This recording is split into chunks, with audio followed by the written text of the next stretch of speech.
Welcome to my channel. Here, I don't just speak, but I invite you to think. Throughout my videos, I've questioned the deepest held beliefs, from philosophy, the dynamics of religion and faith, to personal identity. I ventured into the controversial because I know that only in honest, critical confrontation do we grow. My voice is a search for truth, unafraid of what is difficult. If you join this community today, you don't just watch, but you engage. Together, we open the door to a courageous dialogue, one that transforms us. Subscribe, share, and let's keep questioning, growing, and seeking truth together.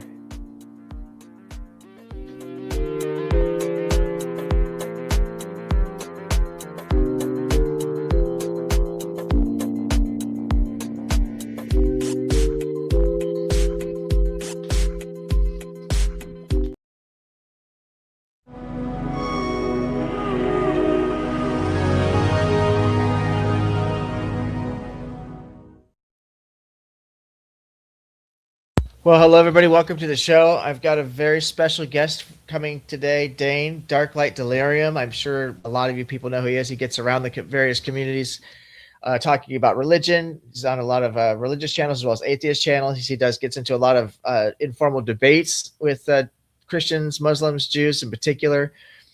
He's got a very unique theological model, and I'm very curious to get into it today. I've talked to him a lot about it over the last, I guess, 6 months or so that I've gotten a chance to know the brother, and it sounds very, very interesting. So, but it also sounds very confusing. It's so complex, and he sent me some slides to kind of help me, conceptualize or visualize what it is he's talking about. And looking through these slides, it's no wonder it sounds complex, because it really is. It's very well thought out. I referred to this in the description as his magnum opus, which I think this is really, really well, well stated, because this is a massive undertaking that he's doing. So what I'll do is, let me go ahead and pop this off here. Let me bring up Daen. This is our guest today. Daen, go ahead and tell the audience who you are, what you're about. Maybe if you want a little bit of your background, what got you started down this road, and then we can get into the book. All right, what up, you beautiful motherfuckers? Daen Darklight here. I consider myself a non-Abrahamic true monotheist. I consider followers of Abraham a blood cult of sin worshippers, but we're still brothers. Let's talk about it. So Yahweh, Jesus, and Allah are desert war gods of hypocrisy, not the actual one true creator. So whenever I say that, followers of Abraham will ask me, so then who is the one true creator? So there is no word or no name that is separate from the one true creator. And this is actually why I say that the theology of Abraham is broken, is because they incessantly attempt to interject division into that which is united, which is all of creation. So every single word ever spoken, every single name ever spoken is the word and name of the actual one true creator. And so I don't like the term debate. I do discussions, because I don't believe in absolute objective truth, which I think is necessary for the undertaking of debate. But I will discuss and I will defy. I was called on by the actual one true creator to defy the broken theology of Abraham everywhere I encounter it. And anyone who has interacted with me can see that in my interactions. And it is a defiance of love. So I asked this one thing of followers of Abraham: will you denounce and decry the scriptures in your holy books which command, demand, and justify harming your fellow man? And if you will, then we're good. And if you won't, then I will defy you until you do. And that's pretty much it. That's the basics. But so I'm a non-Abrahamic true monotheist, but I have been developing my own theology. And I started that because I got tired of followers of Abraham telling me that I'm not smart enough to understand the mind of God, while constantly trying to manipulate me into relinquishing my intelligence to their holy books. Okay, so I am developing a proposition of the one true creator that is more logical and more human-centric and more compassionate than any of the Abrahamic gods. And I do not believe in anything supernatural, so I am promoting a naturalistic, omni-relational monism, which is being expressed in a theology for theists and as a theory for the atheists and empiricists. I'm writing a 3-volume book. I consider it one book, but it's going to be broken up into 3 different volumes. Each volume is going to be anywhere from 800 to 1200 pages. So just because of the sheer um, vastness of it, I have to break it up into 3 separate volumes. Just for logistics, it'll be easier to sell that way, and it'll be easier for people to read it that way if it's broken up a little bit, just because there's so much to it. So, I mean, that's the basics right there, and we're going to get into a little bit of the book. Now, we're going to be lightly touching on it. So far, I have 17 chapters planned out for volume 1. I am in my 5th chapter right now, which is mostly done. I still got to edit it a little bit, but so chapters 0 through 5 are done. I'm about a third of the way through on volume 1, which is about a 10th of the way through for the entire 3-volume set. That is massive. 2,400 to 3,600, if I heard your numbers correctly. 2,400 to 3,600 pages estimated. That's insane.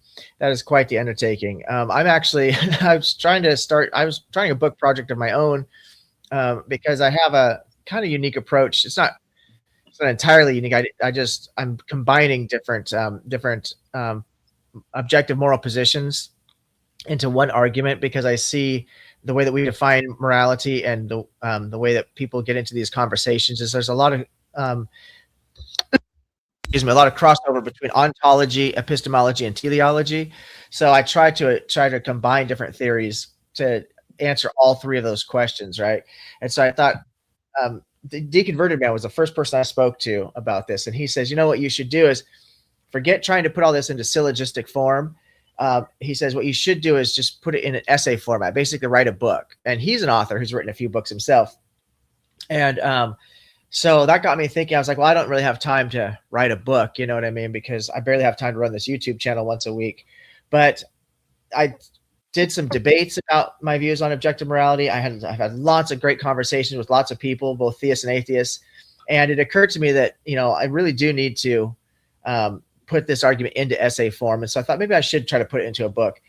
And I think so far the only thing I've got accomplished, and I started this like 6 months ago, probably at least, the only thing I have done is like an outline form of just how I want the book to be laid out. Like that's literally it. Like that's about all I've done. I might have a couple chapters like kind of rough noted or rough drafted, you know what I mean? But there's no structure to it other than just, like I said, I've basically got an outline done. So trying to imagine a 3-volume set of nearly 4,000 pages potentially. I just could not imagine. I know that you also work and you've got about 50 fucking dogs that you're taking care of, which is like how you find the time the time for all this. Excuse me. I can't even imagine. Let me share this one screen here. See if I could do this. Now, when I pop this up, I tried to get this to a PowerPoint, but I just didn't have time by the time I got this email from you this morning. But let me see if this works. So I'm going to bring this on stage. Let me know when I enlarge this, I can no longer see the screen. Is that showing up larger now to where people can read it? Dark Light, can you see that? Yeah, my computer is on a couple second delay from my phone. I can see it better on my computer, but there's a couple second delay on there. But yeah, I can see it pretty good. So yeah. So this right here is the table of contents, and I just wanted to show that to everyone just to kind of and going along with what you were saying, it all starts off with just a table of contents, which is just an outline of content pretty much. And now this right here has changed about 5 times since I first drew up my very first table of contents, because as I'm going through it and actually, getting into the nuts and bolts of every single subchapter, I'm modifying it as I go to make it more logical and more coherent, and making all the ordering perfectly presented. So what you see right here is my most recent rendition. I'm on chapter 5 right now, and as you can see, it's pretty vast. There's a lot to it. And so I started off with just bulk collecting data and research. I didn't set out to have a 4,000 page 3-volume set. I didn't intend for it to be that big initially. I've collected so much information and research that it kind of has ballooned into that. and I'm fine with that. I'm not putting an arbitrary number on, you know, the page count or anything. It's just whatever it takes to get the point across. And the thing is, it's all based off the one word, unity.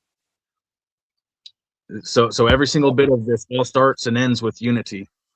So I saw 15 chapters total, plus final, looks like a closing, locked conventions applied throughout. So, okay, well, this might not even, because I know I had 17 chapters, so I think this might have been the second to the last table of contents that I had drawn up. oh, wow. I know I had 17 chapters. So yeah, like I said, there's been a few different a table of content changes. So yeah, I know I had 17 chapters. So yeah, go down again on there. Cause yeah, I had the very last chapter is the mathematics. Yeah. Yeah, So Dark Light Laws, and it was the 15th chapter. okay. Yeah. So that is my second to the last rendition of the table of contents, because since then I have put the laws at chapter 5, and the very last chapter is how to actually integrate and use all this in everyday life. So yeah, this what I sent you, this wasn't actually the most recent table of contents, but that gives you an idea of what's going on, and it also shows people that it's okay to make changes, because that just shows the evolution of the thought behind it. Oh yeah, you have to. You have to. That's, I mean, I've been developing my argument and refining my argument for objective morality so much and so many times, because every time I get into a discussion, a really good discussion with somebody, or I do a formal debate with somebody, it always shows me where the holes are. And I have to go back to the drawing board and have to reconsider everything. And so that's just part of the process. That's, yeah, that's one of the things I do want to talk to you a little bit about, but we'll wait to the end before I ask too many questions. I'm just kind of taking notes as you go along here, but just to give people an idea of what kind of ground is covered by these chapter titles. And I'm going now in reverse order since I've already scrolled all the way down, but chapter 15 would be the dark light laws. 14 would be theological mathematics. 13 is extreme subjectivity, theological rituals, as ascended humans versus transhumans. That'll be interesting. Let me look at some of these subsections. Framing the fork, two roads out of the present human condition. Defining the ascended human. Wow, this looks really... Criticisms of the ascended / transhuman distinction. Wow, this is going to be interesting. That'll be an interesting chapter. Comparative analysis psychology, chapter 10. Comparative analysis philosophy, chapter 9. Oh, that'll be interesting. Chapter 8, comparative analysis religion. Chapter 7, ethical codex and protocols of radical self-governance. I know a lot of people that would be into this. I know a lot of people who are in the anarchist community that are arguing for this radical self-governance. Chapter 6, godhood over godhead, from separation to intrinsic unity. The 6 sovereign principles. The 10-dimensional recursive unfolding theological perspective. Oh, 10-dimensional, yeah, recursive unfolding theological perspective. What else do we have here? Wow, chapter 3 is massive. Jesus. That's all chapter 3 right there. That's all still chapter 3. That's insane. Chapter 3 has 14 subsections to it. My goodness. Chapter 3 is the theological decalogue, 10 living divine traits. The dark light theological trinity in chapter 2, and then chapter 1, the fractal singularity omni matrix. Chapter 0. So actually, technically, we're at 16 chapters, because you've got a chapter 0 here. The call to purified true monotheism. And then you've got some basics,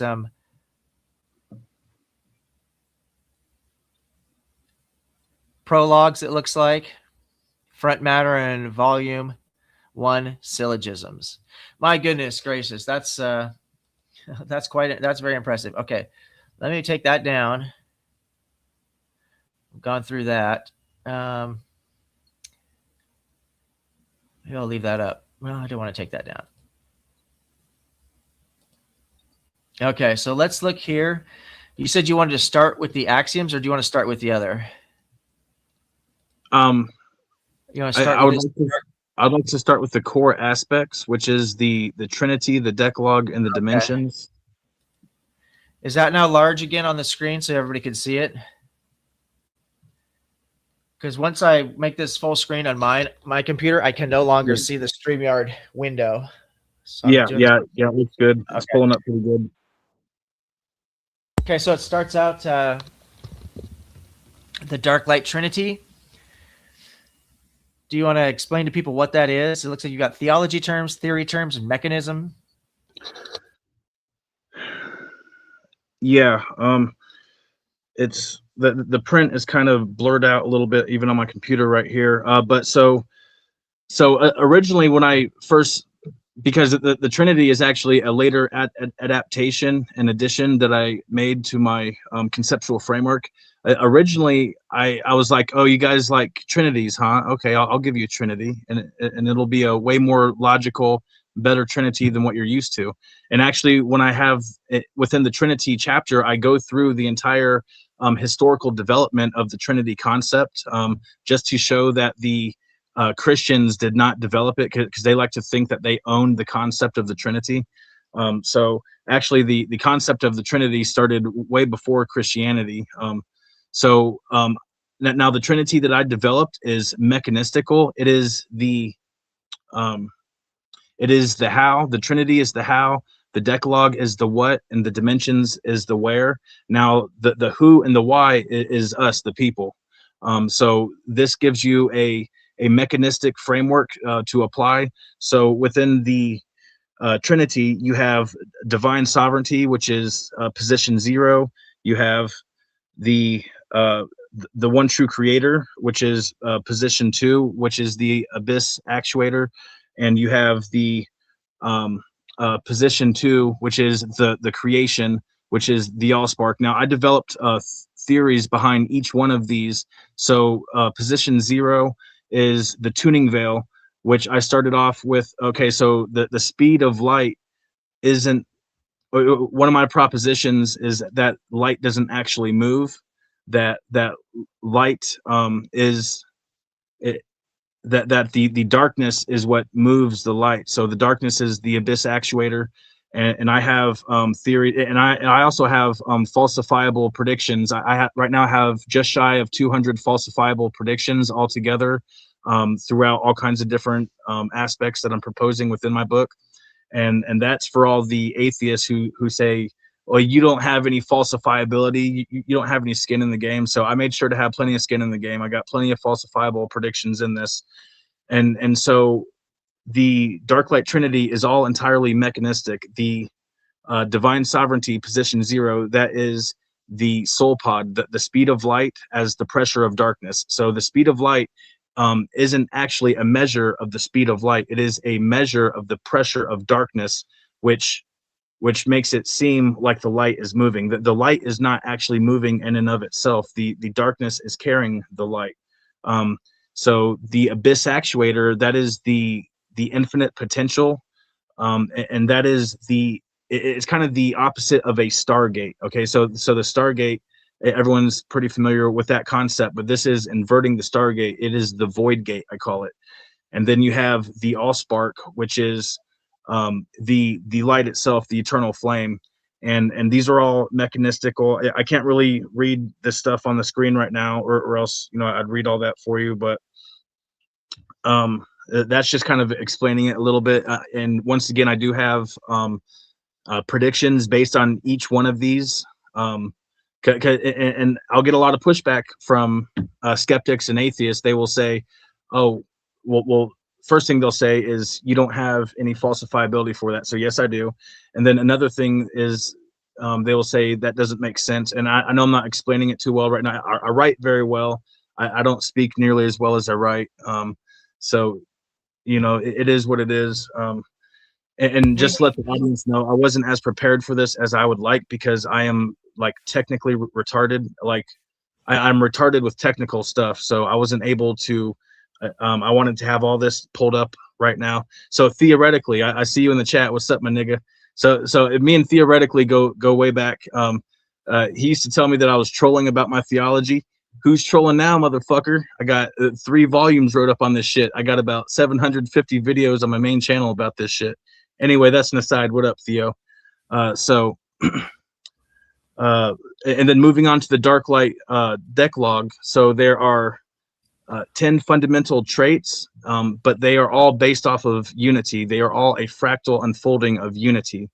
So the first one is unity, and then comes consciousness. Number one, they all start off at zero. The Trinity starts at zero. The Decalogue starts at zero, and the dimensions all start at zero, because zero is the starting point of everything. That is the egg of creation. That is the beginning and the end is all zero.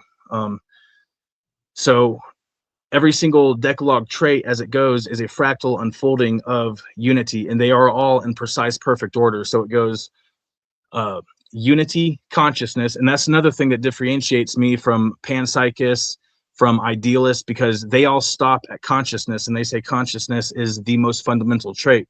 But I go farther. I say that unity is the most fundamental trait. Consciousness would not be possible if it was not standing on a massive scaffolding of unity, which allows the coherence in order to distill the consciousness to begin with. So from unity and consciousness, we have dark and light.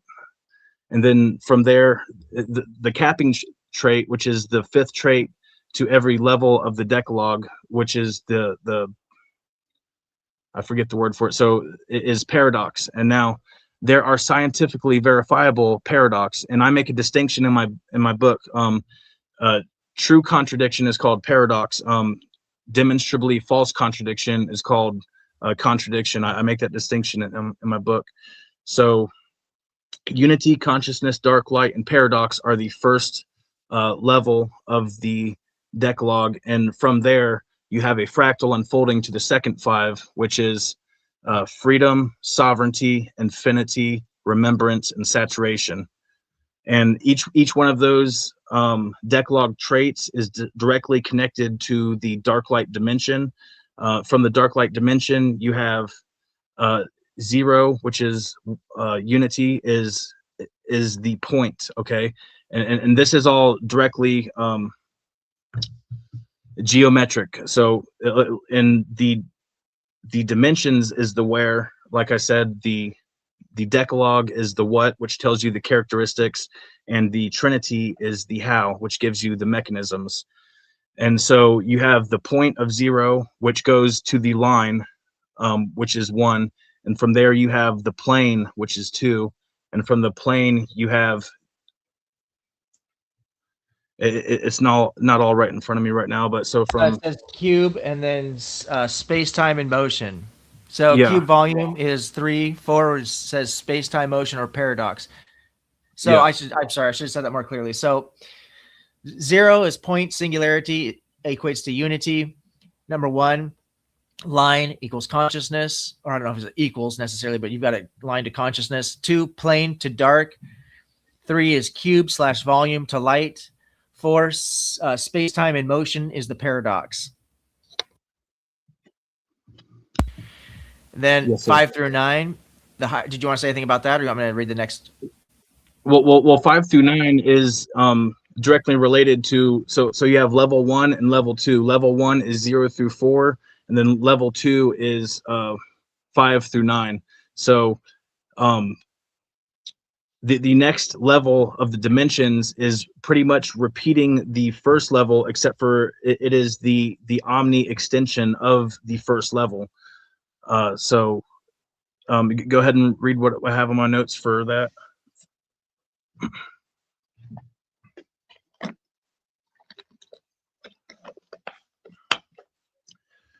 And I make a distinction between 3 different types of motion. So you have the standard motion, the axial motion, and the omni motion, all of which is held by I call it the master operator. And I also have an entire index of unique mathematics that I have drawn up for my conceptual framework. So the master operator is it's the alpha ascending resonance and the omega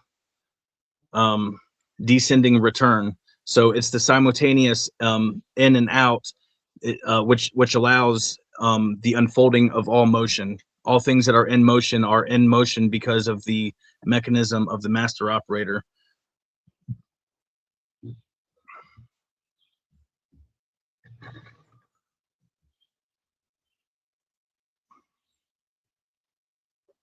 just looking through this here, just as you're talking. I'm trying to see if there's any specific questions I want to write down for this. So, okay.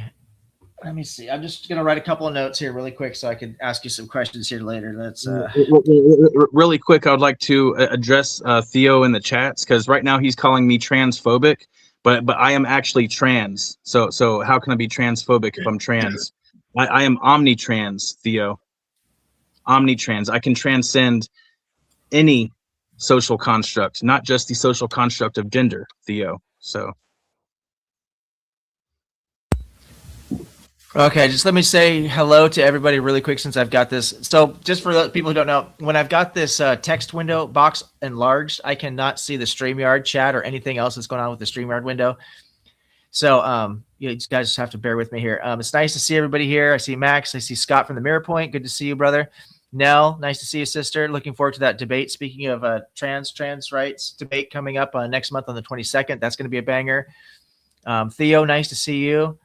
Set Scales, always a pleasure. Am I missing anybody? Jill's popped in. Nice to see you, brother. Speaking of debates, Jill and I have a debate on biblical slavery coming up here pretty soon. I think that's actually happening on Wednesday. And then I think if I missed anybody, I apologize, trying to just get through this. Okay, so that gets us through that slide. Do you want to move on to the next slide, which would be? Yes, sir. Let's go to the axioms and tenets. Oh, right here. Okay. Okay, so this is Dark Light, Axioms and Tenets, Canonical Master List.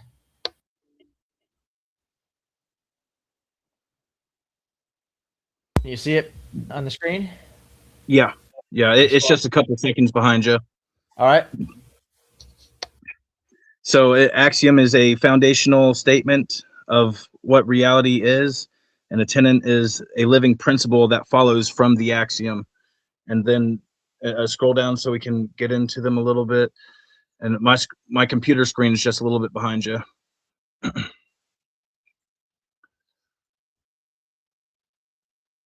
What reality is, okay? We've got 5, looks like 5, no, more than that. We've got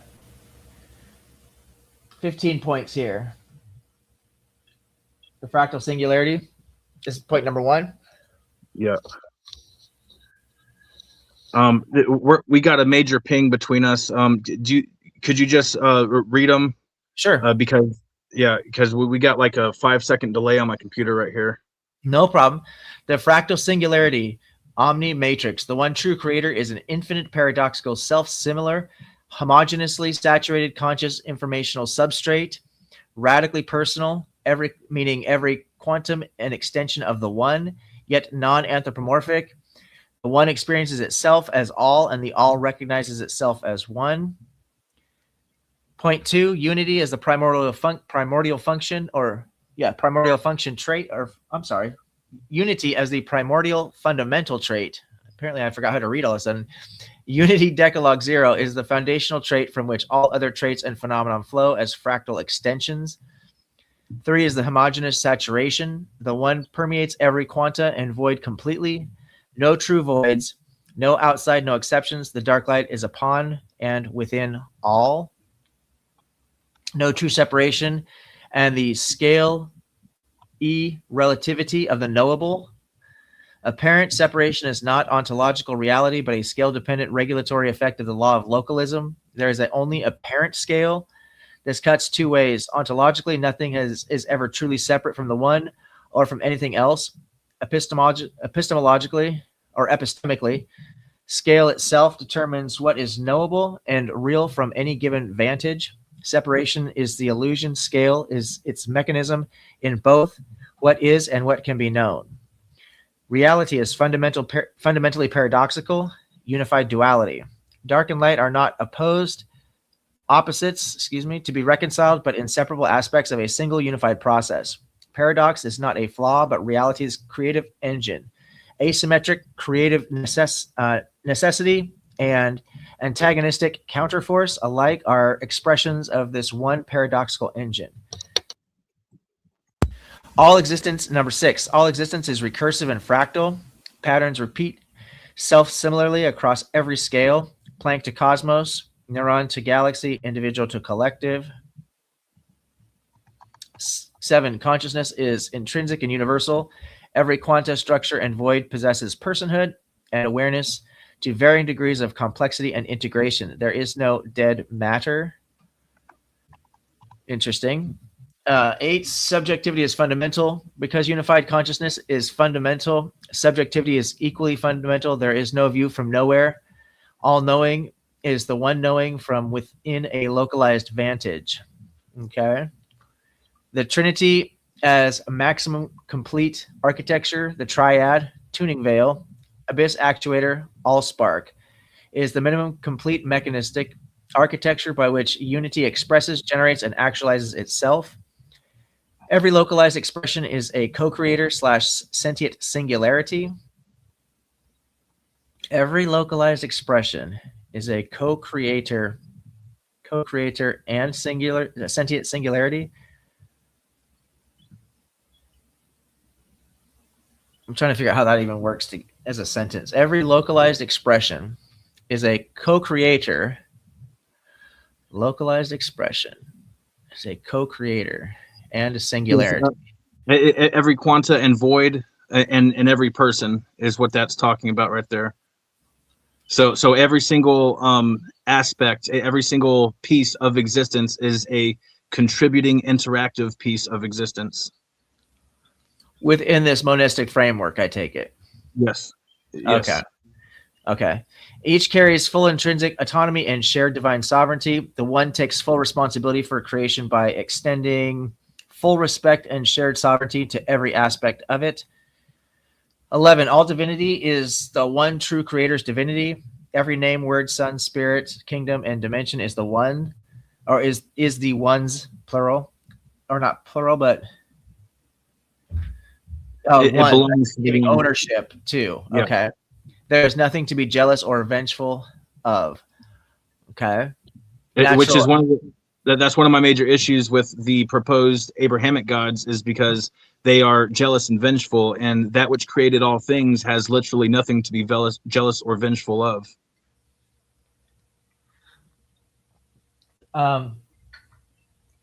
Well, I mean, yeah, okay. If everything is connected, then the jealousy and vengeance seems a little incoherent. Yeah. Natural abundance, number 12. The natural state of existence is abundance. Lack is artificially imposed, not fundamental to reality. Ascension is universal and inevitable. Every expression of the matrix is in the process of realizing its inherent unity and sovereignty. I am ascending, as are we all. 14. Sovereignty is the natural state of conscious being. No intermediaries, no submission, direct tether to one within all is the birthright of all quanta. Have you defined quanta in your other? We haven't gotten to definitions yet, I guess. Okay. But I would define quanta as every verifiable localization. Any shred of localization, I would define as quanta. I'm writing that down for later. Give me 1 second. So quanta is any verifiable aspect of localization. So within that definition would be atomic particles, subatomic particles, all the way on up to even people. I would consider quantas. Okay. So is quanta only related to matter? Yes. Quanta is directly related to anything that is materialized, and a void is directly related to anything that is that seems to be non-materialized. So is energy part of the void?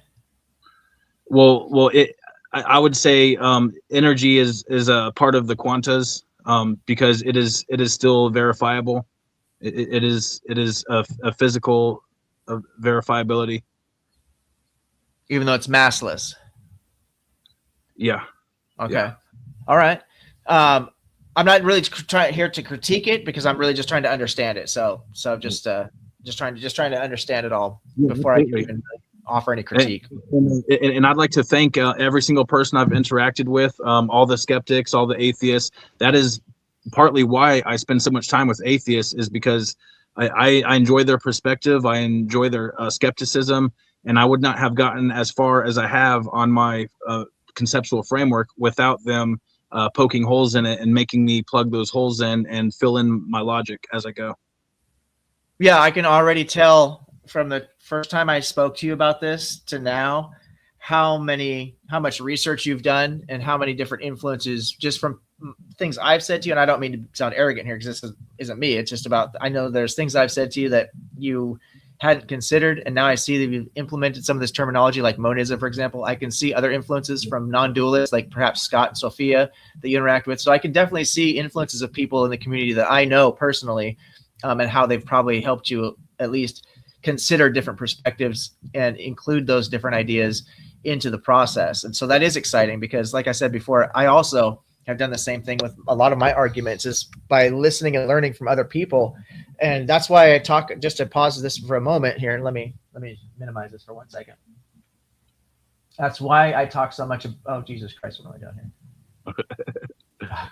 This is such a nightmare. Okay. That's why I talk so much on this channel about having some intellectual humility. It's extremely important. That's exactly what I'm trying to do with this channel is to provide a platform where people can come back and have respectful disagreements.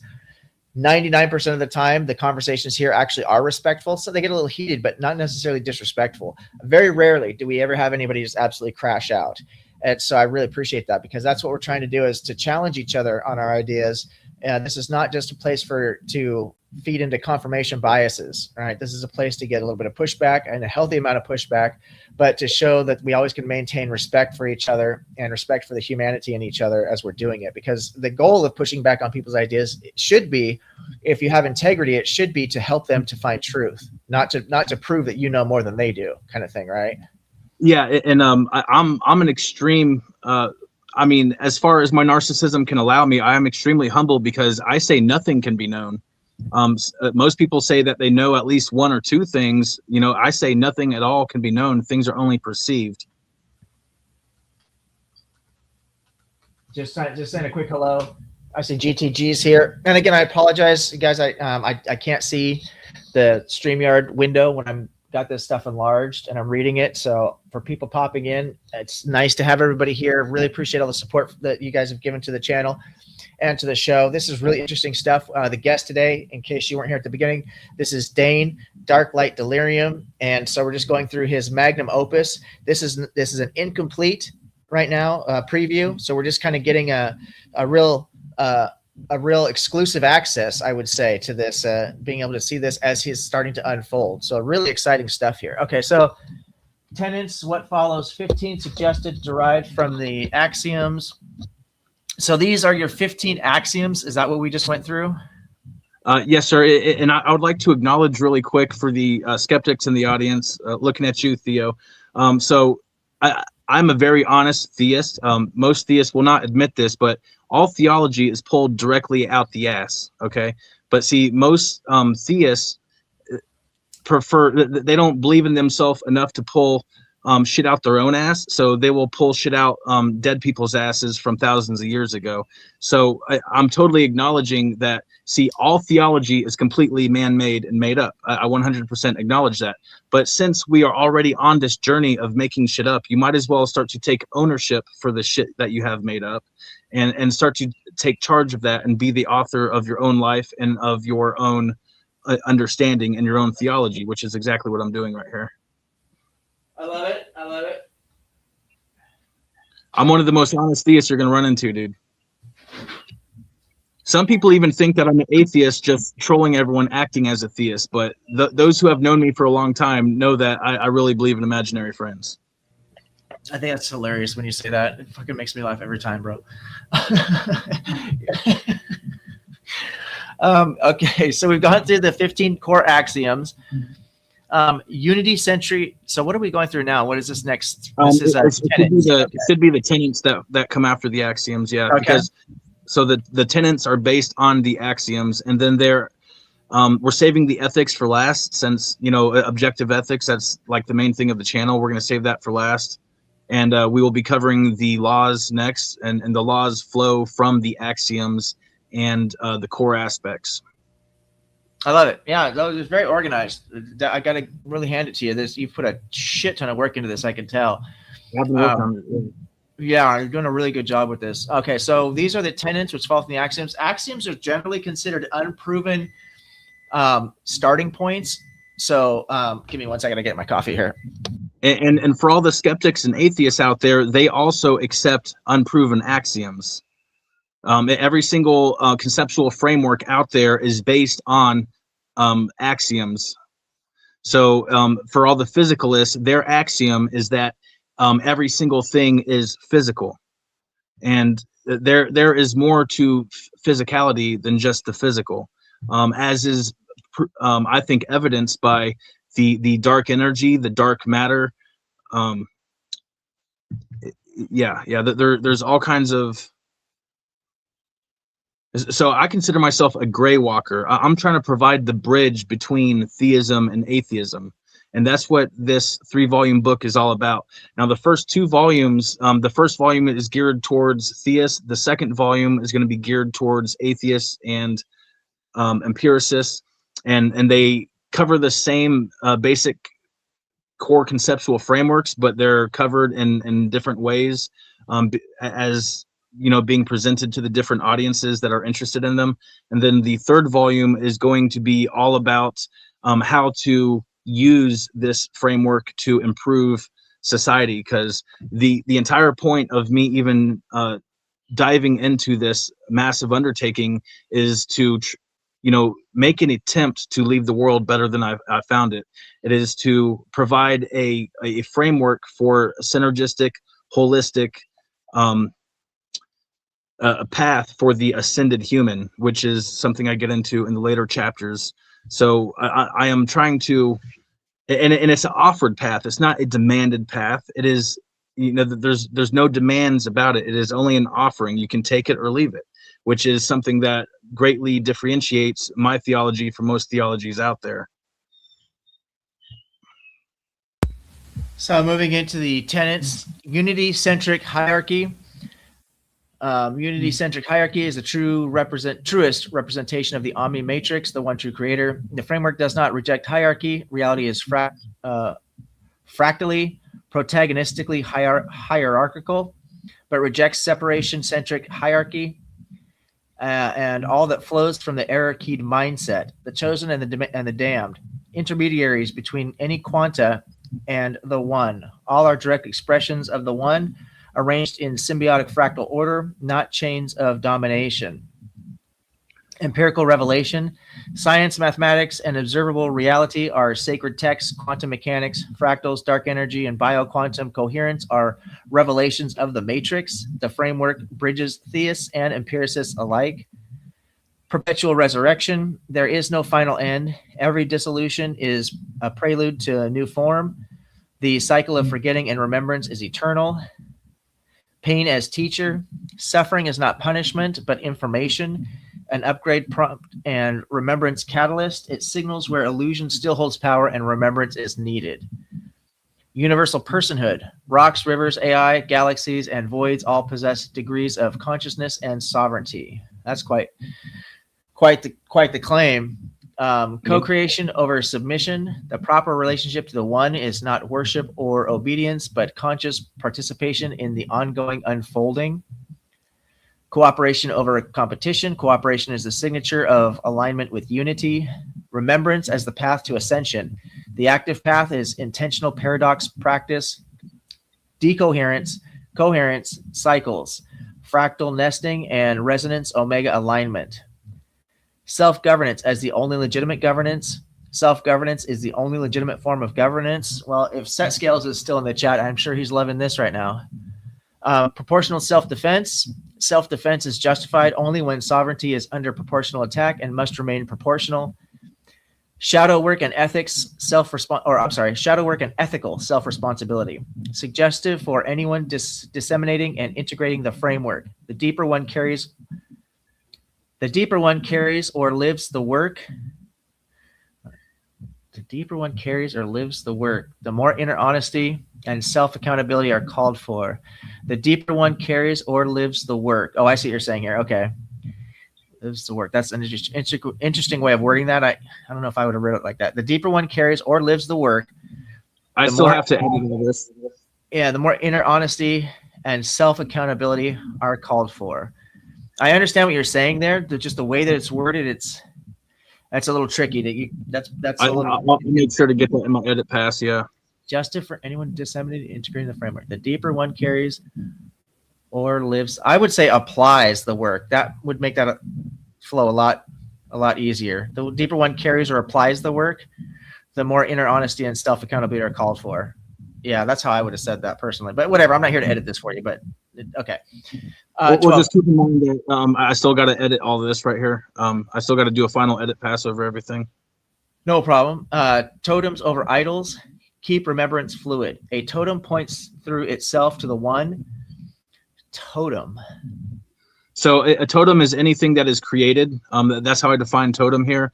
And a big difference, I make a distinction. So as soon as like the Bibles, the Torah, the Christian Bible, and the Quran, those are idols. And they are idols because that is something that people have created, and they say that these things that are created are the actual source of divine truth. So that turns them from a totem into an idol. So both totems and idols are created. The distinction between a totem and an idol is that the idol claims to have access to truth, and totem does not make any such claim. It just exists. Am I understanding that correctly? The idol claims to be the source, the actual source of divine inspiration, and the source of divine inspiration is our divine sovereignty, which is our inseparable connection to the actual one true creator. So if I were like, okay, I made this right here, cool, that's a totem. Okay, I made this thing right here and this thing right here, this is the source of truth, just to use as an example. Okay, now that totem is elevated to an idol. But see, the big difference is I'm not commanding or demanding harm on anyone for attempting to make a totem into an idol. That's a big difference between me and followers of Abraham. I just make that distinction as a defense for anyone who has followers of Abraham attempting to elicit harm upon them for their faulty definition of what an idol is. Okay. So let me read that section real quick. So the totem over idols, now that we have a little bit of understanding of the vernacular, the definition of the terms. Keep remembrance fluid. A totem points through itself to the one, while an idol freezes into fixed distortion. Prefer the fluid over the fixed. A totem points to itself through the one, while the idol freezes into fixed distortion. Okay, ritual affirmation, and this is number 13. Embodied intentional affirmation, tuning, not petition, is a valid and valuable practice of remembrance. Embodied intentional affirming is a valid and valuable practice of remembrance. 14, jovial balance suggested. Carry the framework with jovial, balanced defiance rather than grim dogmatism. Lightness is itself a mode of sovereignty. Would that be lightness or lightheartedness?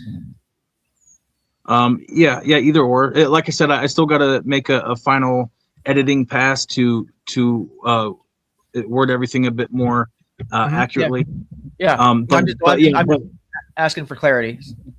But the point though is I go through great effort to make sure that no one attempts to use what I write as dogma. So I say in the very beginning that you can accept it in part or in whole. You can reject it altogether. It is not commanded. It is not demanded. It is not dogma. It is simply an offering meant to inspire people to look within to discover their own unique connection to the actual one true creator, which is a big distinction from followers of Abraham who say, this book here is the word of God, and anything that goes against what the church says it means so there's a big difference between what I'm writing and the Bibles is my main point with that. Yeah, I think it's consistent with what you've been saying already in regards to your belief in anti-realism and the And I'm anti-religion also.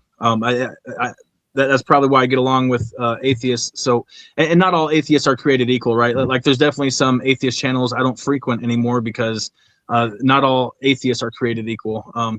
So there seems to be this thing online where you have, and this is where I know you don't quite claim atheist, you claim agnostic, but there are people out there who are actually trying to have real intellectual conversations with theists and believers, and then there are people, atheists and adjacent otherwise, who are just attempting to clip farm gotcha moments, such as the line, the atheist experience. That they are not really trying to have honest conversations. They are just trying to clip farm gotcha moments.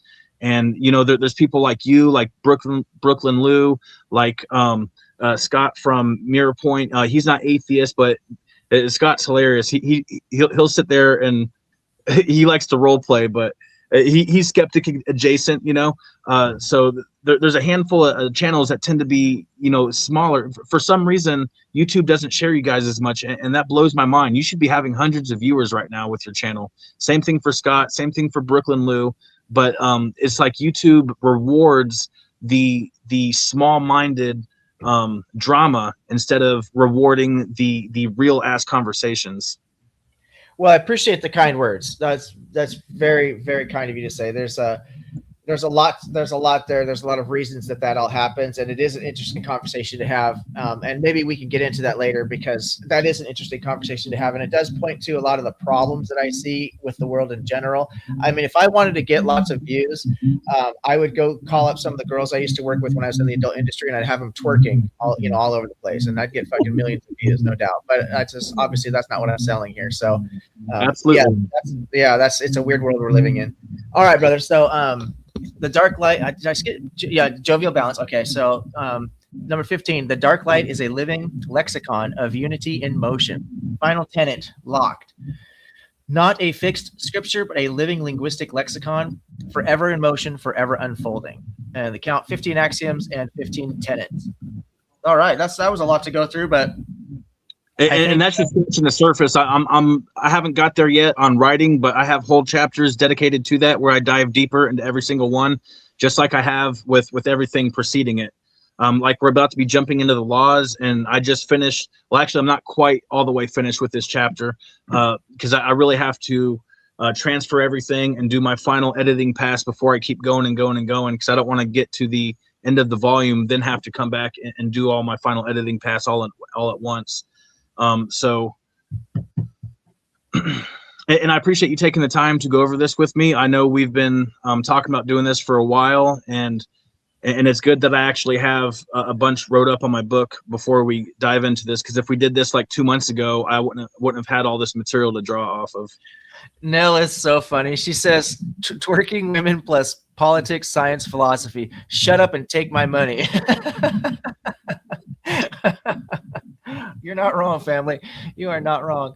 Okay, let's get into the that's so funny. Let's get into these I don't want to do that. What am I doing? I want to do this.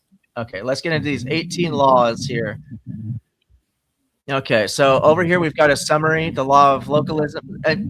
So I'm not going to read every single description in here because this is getting a little bit long in the tooth, and we have a lot to go over still. So what I'm going to do is I'm going to you've got a nice table of contents here, 1 through 18.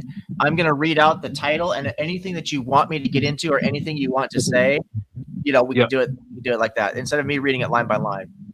So we have the law of localism. Do you want to summarize that?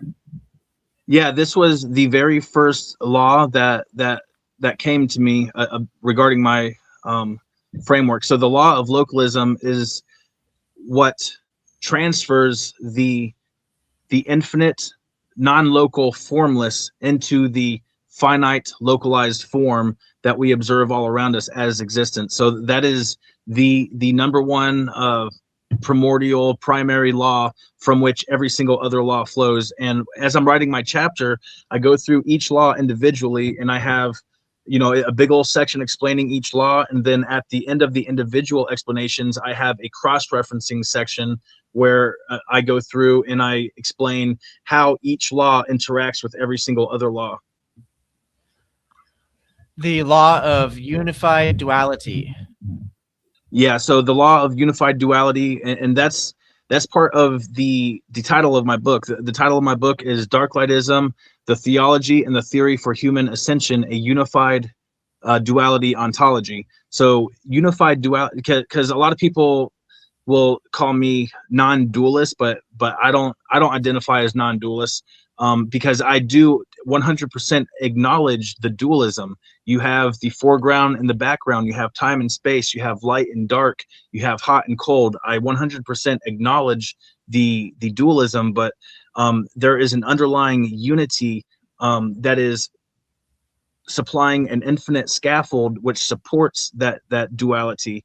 And the duality is really just a maximal spectrum representation of the same underlying existence. So so the law of unified duality, the main component within that is the master operator, which is the ascending resonance and the descending omega return. So which provides the necessary motion, of which you have the standard, the axial, and the omni motion. And I go deep into all that and how those motions interact with the dimensions, and how those motions interact with every single law. And as we go through these laws, there's going to be a dyad for, like, there's a dyad for each of the three trinity positions or elements, and it's a push and a pull to each one. So not every single law has a dyad, but most of them do as we go through them. Inseparable regulations. It looks like 3 and 4 for some reason are together. So inseparable regulation and pervasive pressure, the tuning veil dyad. Yeah, well, that's because that's covering law 3 and law 4, because that's a dyad. So law 3 is the inseparable regulation, and then law 4 is the pervasive pressure, which is the inseparable regulation is the pull, and then the pervasive pressure is the push, and each pull is pulling what comes before it, and then there's the interaction, and then it pushes it into the next dyad that comes after it. So that creates a ladder of causation that is connecting everything, which has to do with the omni-relational characteristics of all of existence. And you've got 5 and 6, the abyss actuator dyad, 5 generative potential, 6 intrinsic manifestation. Yeah, so that is the second enactment of duality, converting the tuning veil's regulated flow into the raw material of creation. Generative potential is the held reservoir of infinite undifferentiated possibility. The abyss itself, formless and unlocalized. Intrinsic manifestation is not manifestation itself, but is the readying state. It is the state of readiness for the manifestation. It is the priming of manifestation that pushes the potential onward into what is coming up, which is the luminous actualization. And so the luminous actualization and the fractal refractive propagation, the third and final Trinity enactment, where readied potential becomes actual visible form. Luminous actualization is the first strike of distinction. Potential drawn into a definite localized shape. Fractal refractive propagation is that shape's exponential multiplication onward, self-similar at every scale, so that one actualization becomes a whole fractal architecture of expression. Just writing a quick note here as you're talking. Okay. All right, and so that was 5 and 6, right? Yes. Yeah. So the all spark dyad is 7 and 8. 7 luminous actualization, and 8 fractal refractive propagation. Yeah. Yeah, I just went over those a little bit. Can you scroll down to the next part? So the next law is going to be the law of triadic unity. So the previous three triads, which is 6 different distinct laws, those cover how the each one of the positions of the Trinity interact individually, and then the law of triadic unity covers how they all interact as a cohesive whole. And like I said, unity is the #1 fundamental trait, which allows the cohesion of every single interaction. So the capstone of the Trinity, where the 3 prior dyads describe the tuning veil, the abyss actuator, and the allspark, each in their own individual dualistic action. The triadic unity is the single law describing how all 3 function together in unison as one seamless whole. It is the second of the framework's 3 unity laws. So the first unity law is the law of unified duality. Then you have the law of the triadic unity, and then the very last law at the very end, which is the capstone law of all the laws, is the law of inseparable unity, which loops back to the law of localism. 10 is sorry. 10, the law of inherent abundance.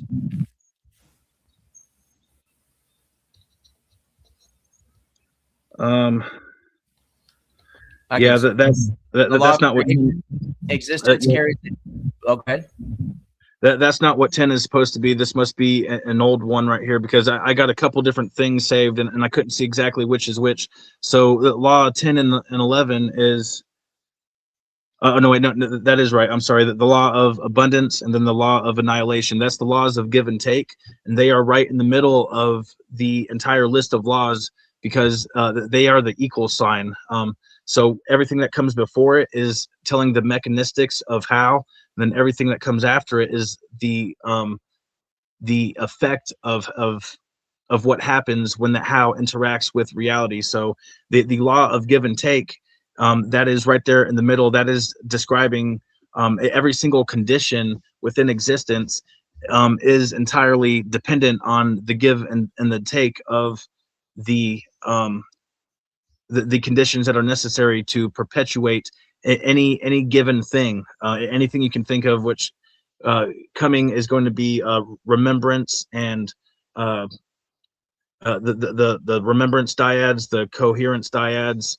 And so the law of inherent abundance is the law of creation. Existence carries a built-in propensity to proliferate, a conditional bounded exponential growth that runs precisely as long as its sustaining conditions hold, mirroring the real logistic curves of population and economic or ecosystems everywhere. Abundance is not reckless or infinite.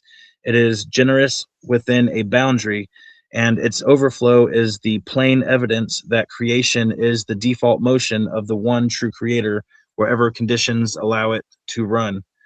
And that is directly, so everything that exists is dependent upon the conditions which allow its existence, and as soon as those conditions are challenged or completely erased, the things that whatever state that those conditions were allowing is now annihilated, and then we have the law of inherent annihilation. So inherent abundance and inherent annihilation are two sides of the same coin. They are a dualism. So the law of destruction and abundance's necessary twin, the very same curve that drives proliferation, reverses precisely when its sustaining conditions collapse. The same mathematics read in the opposite direction. Annihilation is not cruelty or malice. It is balance, ferocity, and necessity. The reaper that follows every harvest and clears the ground so the next cycle of creation has room to rise. Give and take are together a single motion of net zero exchange. The honest acknowledgement that everything finite eventually ends, and that the ending is not what makes the life that preceded it any less real or valuable. the law of inherent annihilation, and you kind of summed up both those at the same time, didn't you? 10 and Well, 11. yeah, I went from one into the other. Yeah. Okay. 12 would be the law of recursive remembrance and holographic encoding. Can you scroll up a little bit more so I can see it? There we go. So the law of recursive remembrance and holographic encoding, the ascending half of the memory dyad. The whole is encoded literally and holographically into every one of its parts, not as metaphor, but as the literal claim that any logical vantage carries within it a compressed trace of the entire fractal singularity it belongs to. Remembrance is the whole disseminating outward into the part, granting the part a frame of reference through which the whole can recognize and re-encounter itself. And that so was local vantage, not logical vantage. Yeah, on my screen it's really blurry, so I'm having a hard time reading it, but I'm doing my best and I'm getting through. So thanks for the correction. No worries. I can read them if you want. If you want to just go through the whole thing, I can read. I just thought you might be able to summarize them a little bit more quickly than reading it line by line. But if you want to do, I can do it because I can see it probably a lot better than you can. But go ahead. You were talking about. I made sure intentionally just to have short paragraphs describing each one because believe me, I got a whole fuck ton wrote up for each law. Okay. Yeah, if you wouldn't mind reading them, because I'm having. Sure. I mean, I'm trying, but it's really blurry on my screen. No, so that's no problem at all. That's no problem at all. So, did you want to touch on or expand on 12 or move on to 13? Let's move on to 13. Okay, 13, the law of recursive forgetting and information dissipation. The descending necessary twin of remembrance, information disperses back from the past, back from the part toward the whole, diluted rather than destroyed, to return to the abyss, not an erasure. This primordial act of forgetfulness, the one intentionally forgetting itself in order to create the very possibility of rediscovery, since a perfect, unforgetting memory would foreclose the journey of remembrance before it could ever begin. The well of forgetfulness is not a grave. It is a spring the whole book eventually drinks from again. Let me just write down a quick question regarding that because that does raise a question. Okay. Yeah, so without remembrance, there would be no journey. Or I mean, without forgetfulness, there would be no journey of remembrance. And remembrance is the point of the journey. Is the infinite forgetfulness, the well of forgetfulness, provides the opportunity to create novel reiterations of remembrance as every single sentient singularity goes through their journey. Number 14 is the law of intentional coherence, the ascending pole of the coherence dyad, and the law where sovereignty first becomes active. Coherence between nodes is not passive or automatic; it is willed. A node's intention tuning the coupling strength between itself and others, bounded always by localism, so that no single will can dominate globally.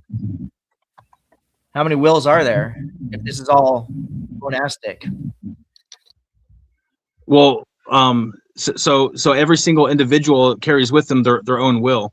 It is a monism that is a unified multiplicity, which comes back to the unified duality. I am not denying individuality, so we all have our own individual will. I think this is going to run into the other mind's paradox, but we'll get into that later. Okay.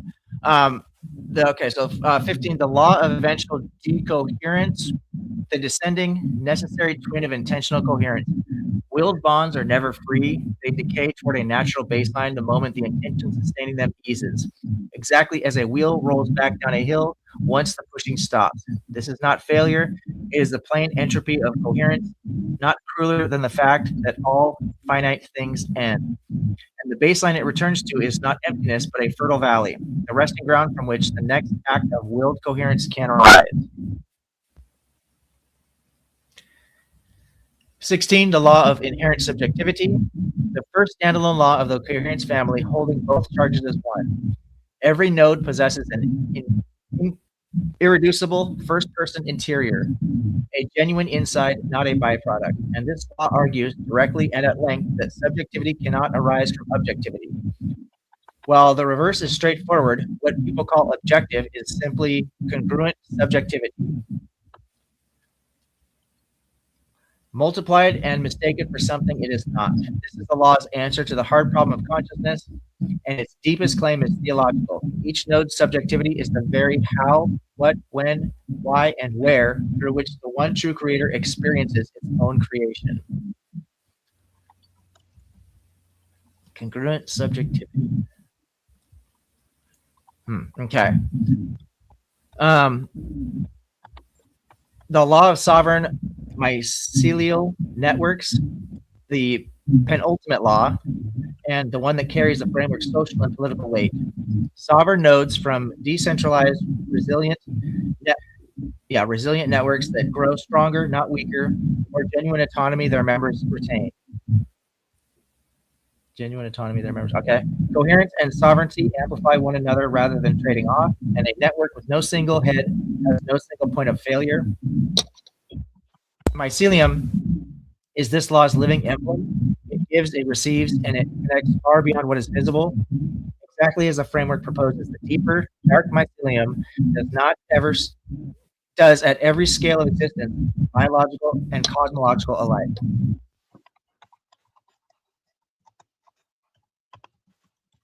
The law of inseparable unity, the ultimate capstone, closing the great circle back to localism where it began. All apparent separation, division, and multiplicity is the omni-branching of a single singularity. Not a fall from unity, but unity's own proliferation. A fall from and back into itself. This is the one law backed by an actual theorem. However finally existence is divided. The signed sum of everything returns, provably, to exactly one.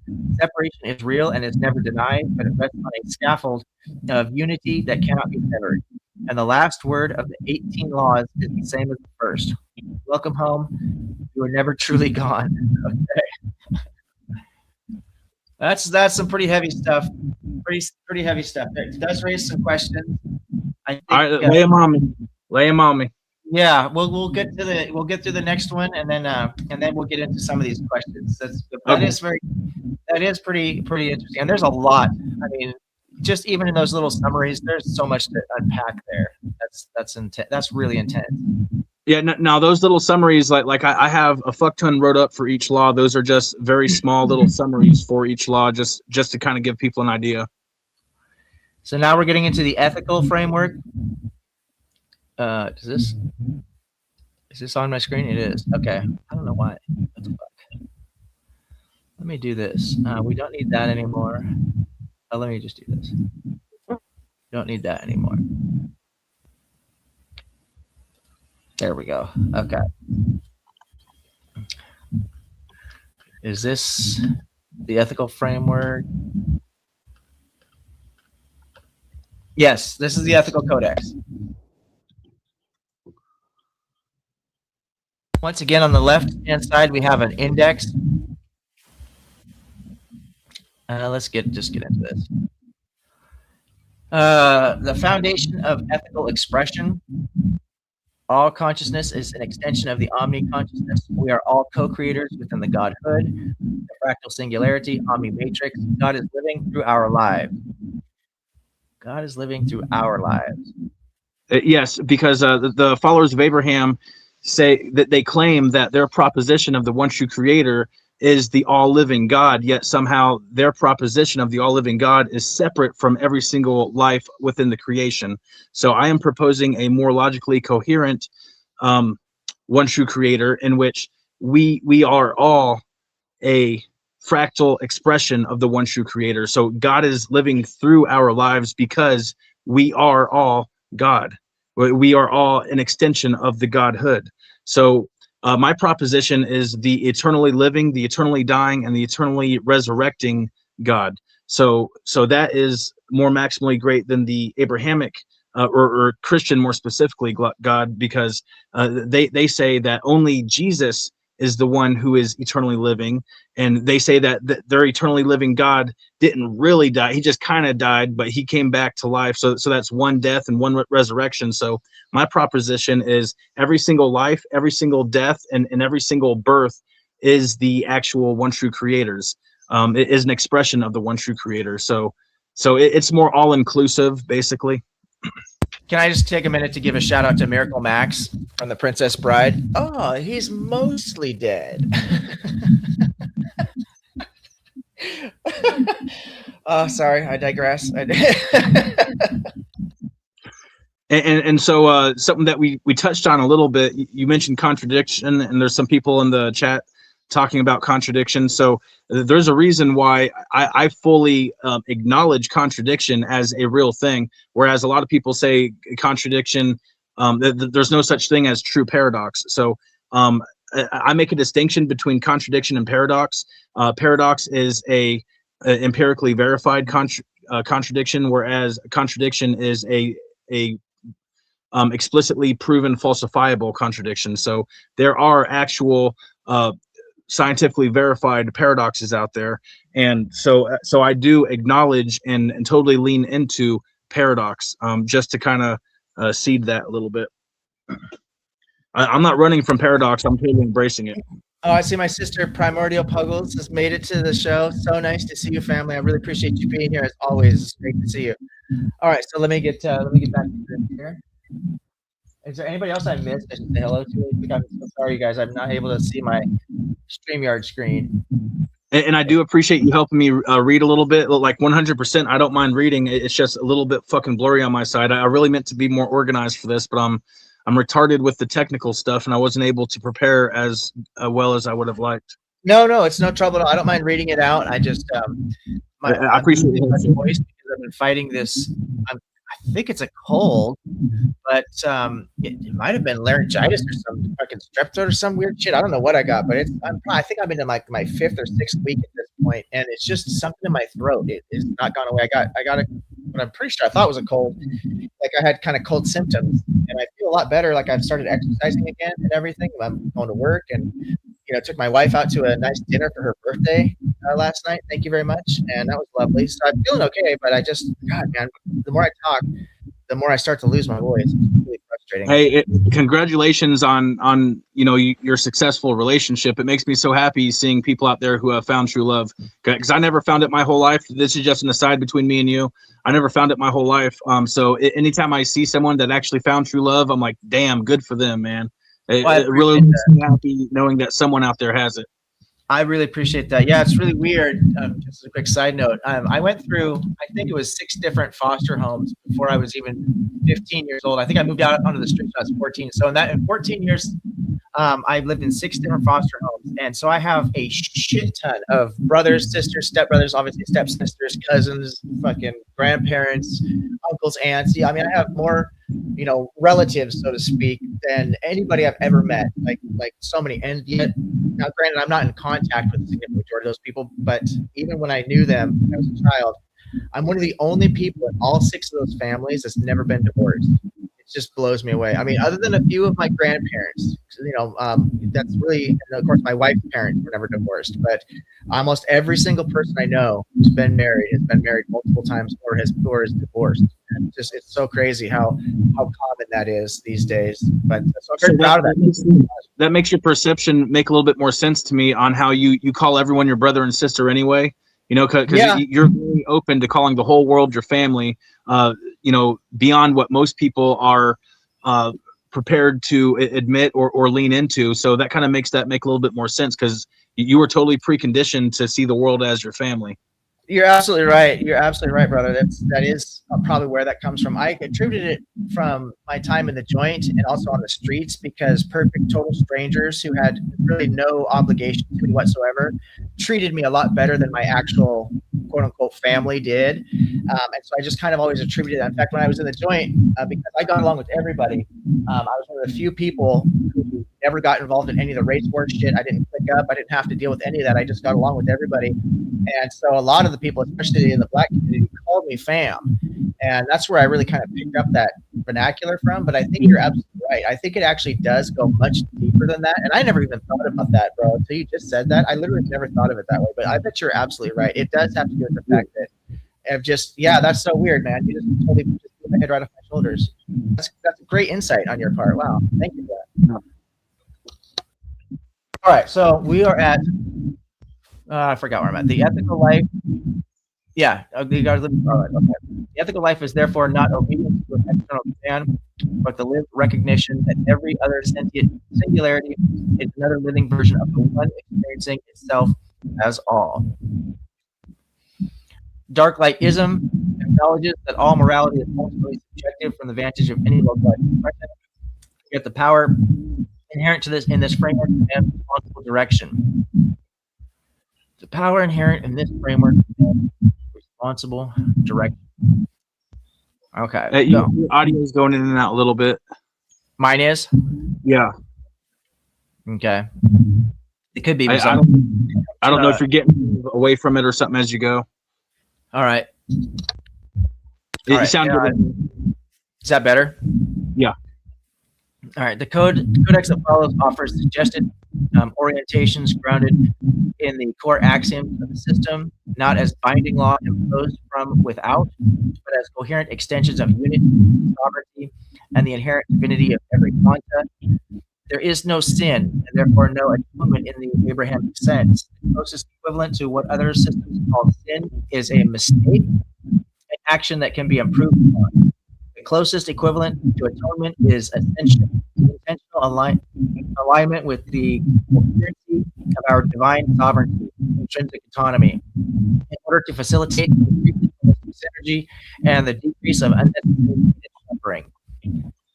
The core moral axiom: treat others with respect you expect for yourself, as others are another living version of you. The golden rule and the platinum rule, pretty well established in philosophy. This axiom, in fact, just get to the next one. I think everybody knows what the golden rule and the platinum rules are. The 6 sovereign principles. These principles are the ethical fruit of the metaphysical tree, unity, decalogue, dimensions. They are load-bearing orientations for living space. It's so interesting how you combine so many different fields of thought. You've got, when you say load-bearing, that's a term in construction. So like the partition wall, for example, is a load-bearing wall inside the house with structure. And you've combined a lot of like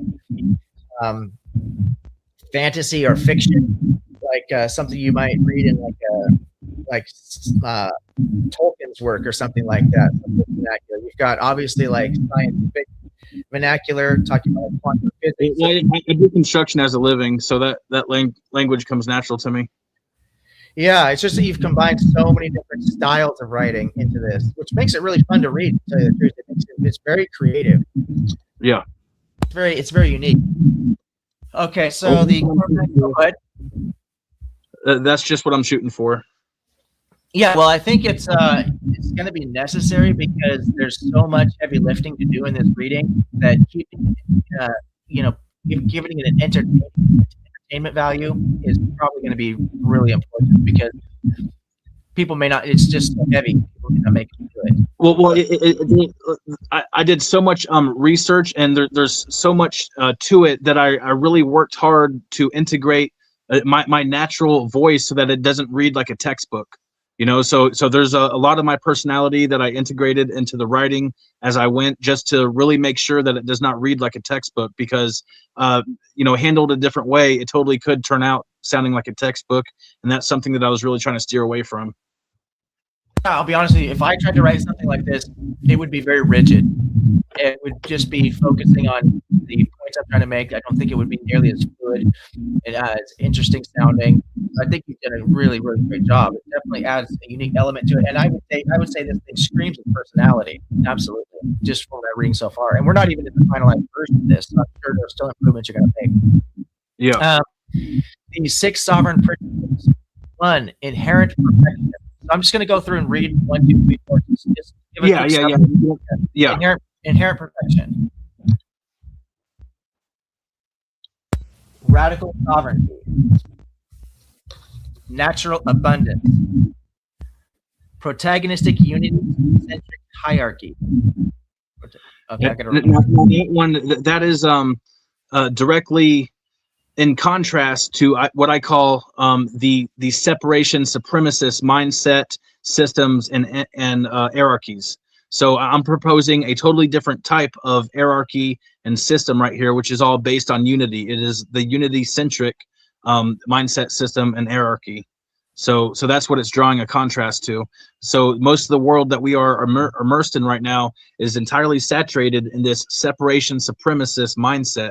And that's something that I'm trying to show people, that that's not the only option. Just because it's a very prevalent and dominant option doesn't mean that that is the only option.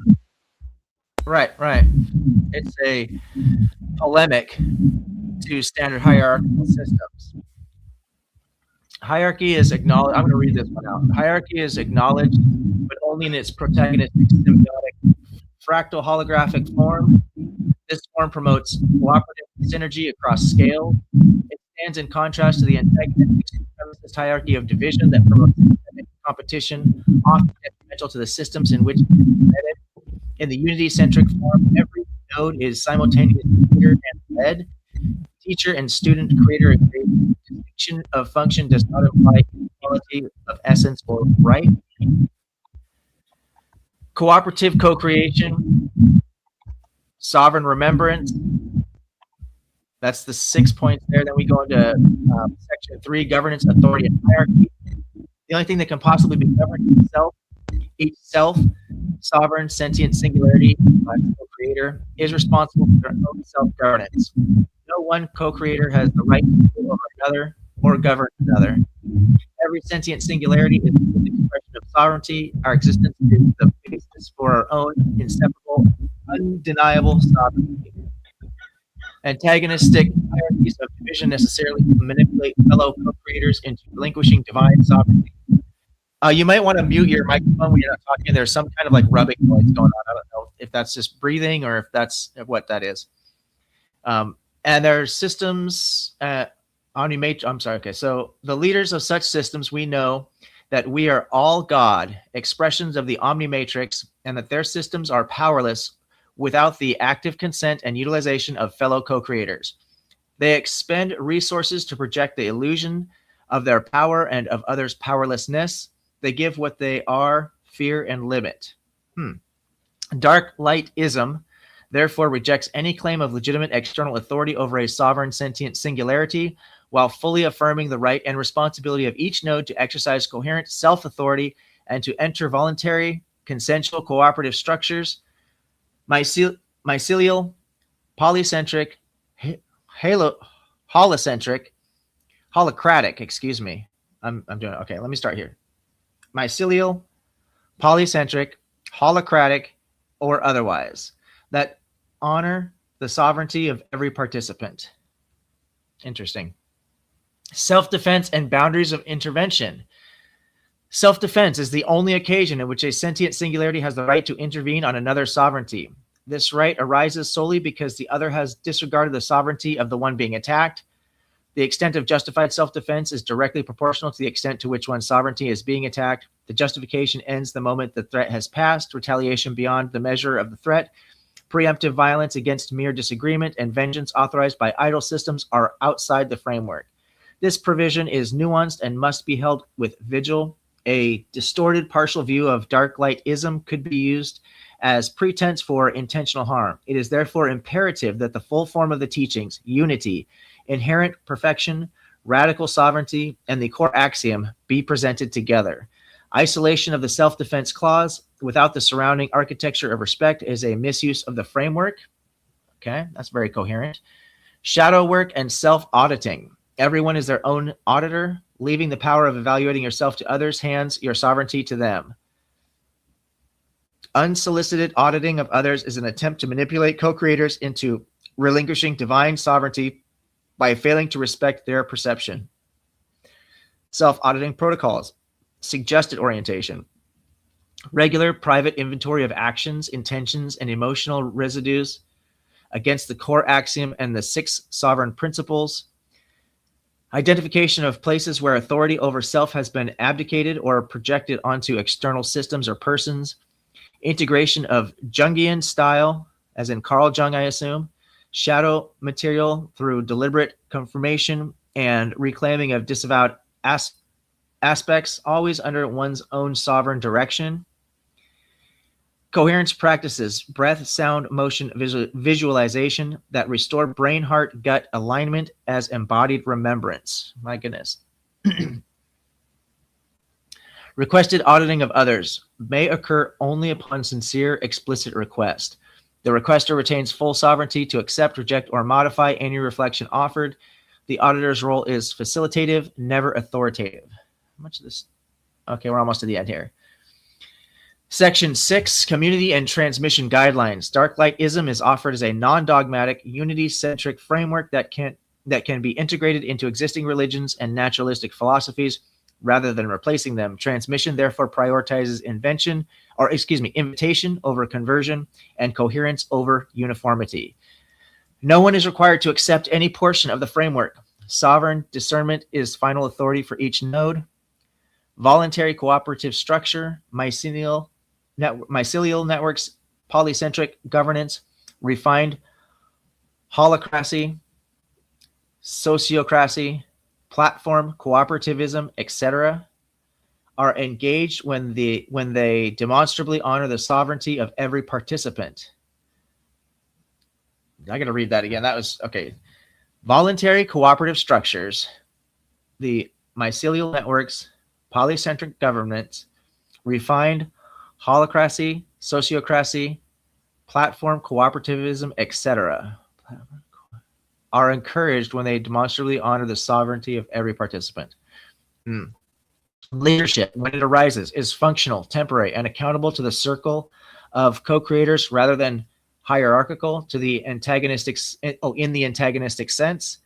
Conflict is addressed through restorative and transformative processes that aim at repair of relationship and restoration of sovereignty, not through a punitive hierarchy. The framework itself is living. It invites critique, refinement, and expansion by every co-creator who encounters it. Intellectual honesty and the willingness to be corrected are themselves ethical practices within the codex. And finally, section 7. This codex is not a list of rules to be enforced. It is a mirror and a compass. It reflects the structure of the omnimatrix as currently understood and points towards coherent expression of that structure in daily life. Its authority derives solely from the degree to which it accurately describes the living unity already present in every reader. When the principles are lived, the felt sense of separation softens, self-cruelty diminishes, cooperative creation becomes more natural, and the recognition, I am the one experiencing itself as this particular form, and so are you, end quote, becomes ordinary rather than extraordinary. The dark light is not only upon you, it is within you, it is you.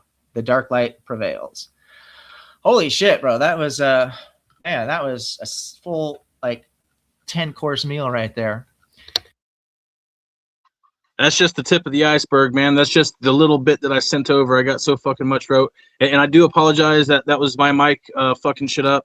After about an hour on these long runs, my mic starts to get a little fuzzy. So I just got to mute whenever I'm not talking. Well, the good news is that when you are talking, it's crystal clear. So that feedback noise is not coming when you're speaking. So that works out just fine. Wow. That's I don't even know where to begin with all that. So we're at a 90-minute mark. Usually this is about the time that I start opening up the panel for people to join. Are you comfortable having people come in and start asking questions? Yeah. Did you want to get to any of your questions before we do that? Because I got a hard out at about 6 o'clock, so I got about an hour and a half that I can go. Okay. Yeah, I have a shit ton of questions on this, and I don't know. Just my questions alone may take us by the time you get into it. Let me see if I can pick out a few of the. Well, so one of the questions I have. Let me just look through this. Let me pick out some of the most important ones here. Give me just 1 second. If you have anything you want to address to the audience while looking through this, feel free. Well, I'm sure whatever questions that you have, because you are actually a skeptic. So whatever questions that you have, I'm sure there's some people in the audience that had the exact same concerns. So I'm sure that's no problem to cover the concerns you had. So I do appreciate everyone in the audience showing up to listen to me talk about my delirium. So originally when I first started on YouTube, it was Dark Light Ascending, but everyone kept saying, you're delirious, you're delirious. So I'm like, all right, motherfuckers, call me Dark Light Delirium then. What's up? Let's go. I just leaned into that shit. So now anytime someone calls me delirious, I'm like, well, it's in the name, bitches. What's up? I ain't running from it. So anytime that someone is brave enough to take accountability for the creation of their own world, that's going to freak people out, and they're going to be like, whoa, what the fuck is that guy doing over there? I'm actually acknowledging that I am a creator. And that kind of, I'll briefly touch on that a little bit. So when I was about 30, I used to be really depressed, actually. I used to be depressed and suicidal. And then I really started evaluating my life. And I'm like, every single problem that I have in my life, I have created for myself. Once you take extreme accountability for your life, you can, not necessarily, but you can realize that you are the creator of your own life. And so something that I did back then, and it still works now, and I would recommend it to anyone who could be living better in their own eyes, not in anyone else's eyes, fuck anyone else's eyes, but in your own fucking eyes. So what I did was, okay, make a list of things that you love, make a list of things that are totally fucking your world up. Okay, do more of the things you love and get rid of the things, the negative things that are just fucking your world up. And it, like, you can either write that down or you can just take mental notes. Me personally, I just kind of took mental notes. And so I've been living 10 years off grid, out here in the Ozark Mountains, with no electric, and with a pack of dogs. Well, I was with the pack of dogs even before I moved out here. But so when I was a kid, I was raised up in hoods, and all I wanted was to move out to the woods with my dogs. And that's actually the life that I created for myself.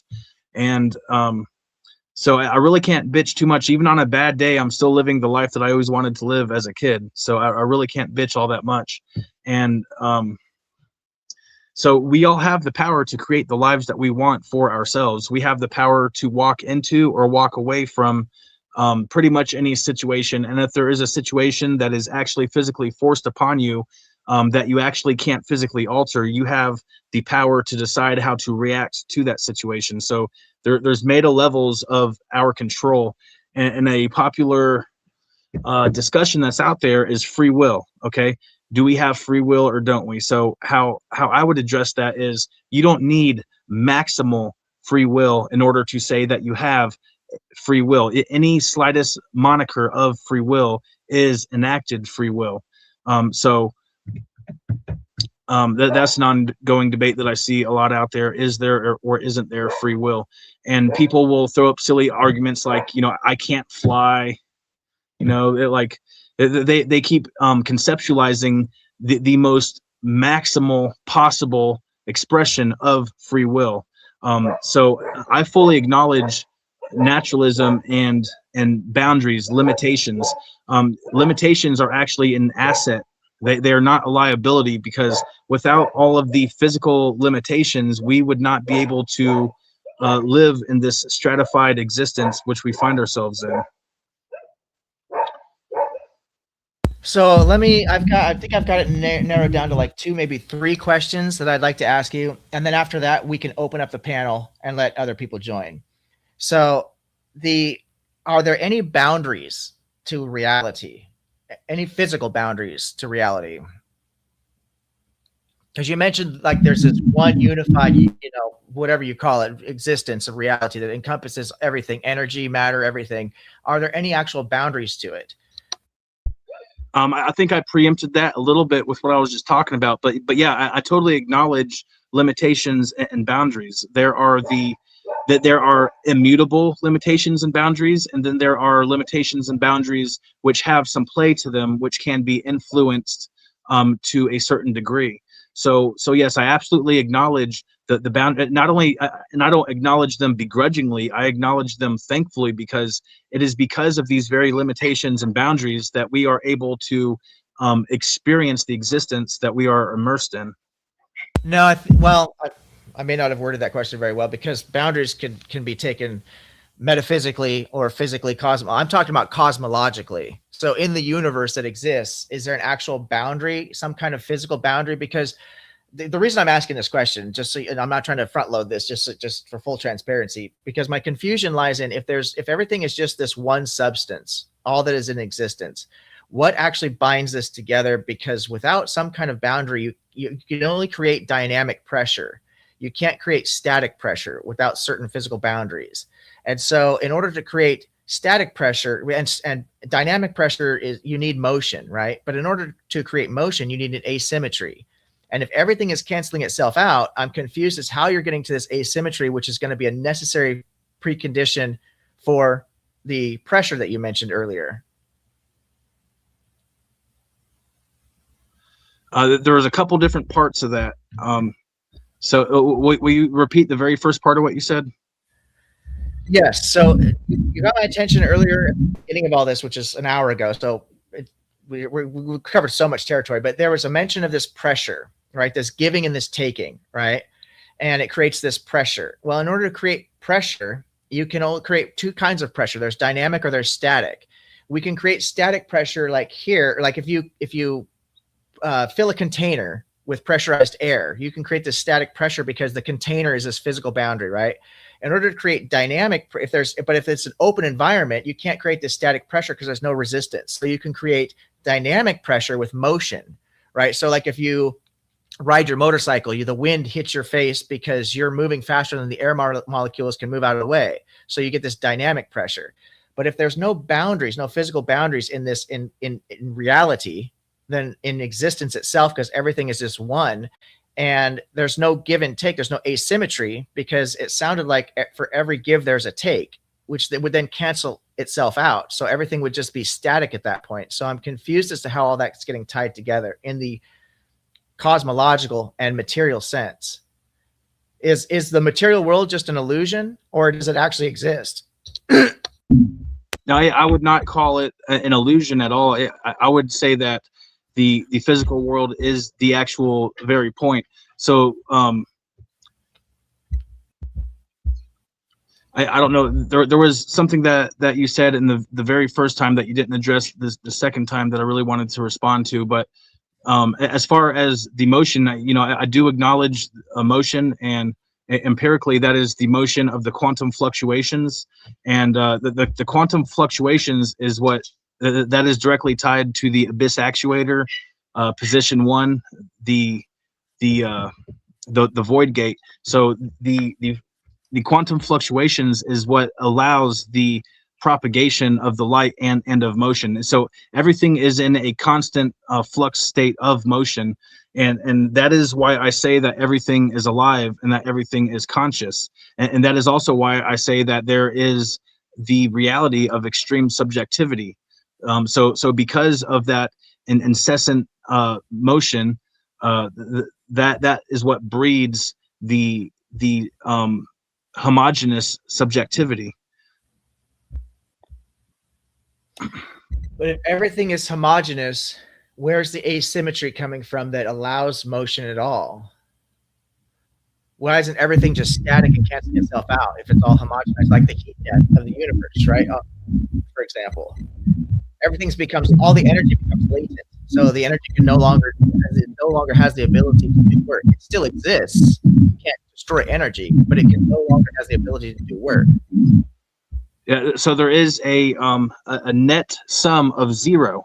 So there is a net sum of zero, but within that zero, which is the egg, there is differentiation, and that differentiation is what allows the stratification of within time and space of the separated characteristics, the multiplicity, which is really just a expression of the unity. Okay, so that is what actually there is a stratification, there is a differentiation, and that is the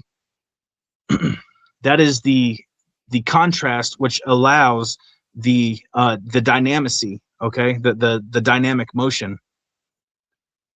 I don't know if that.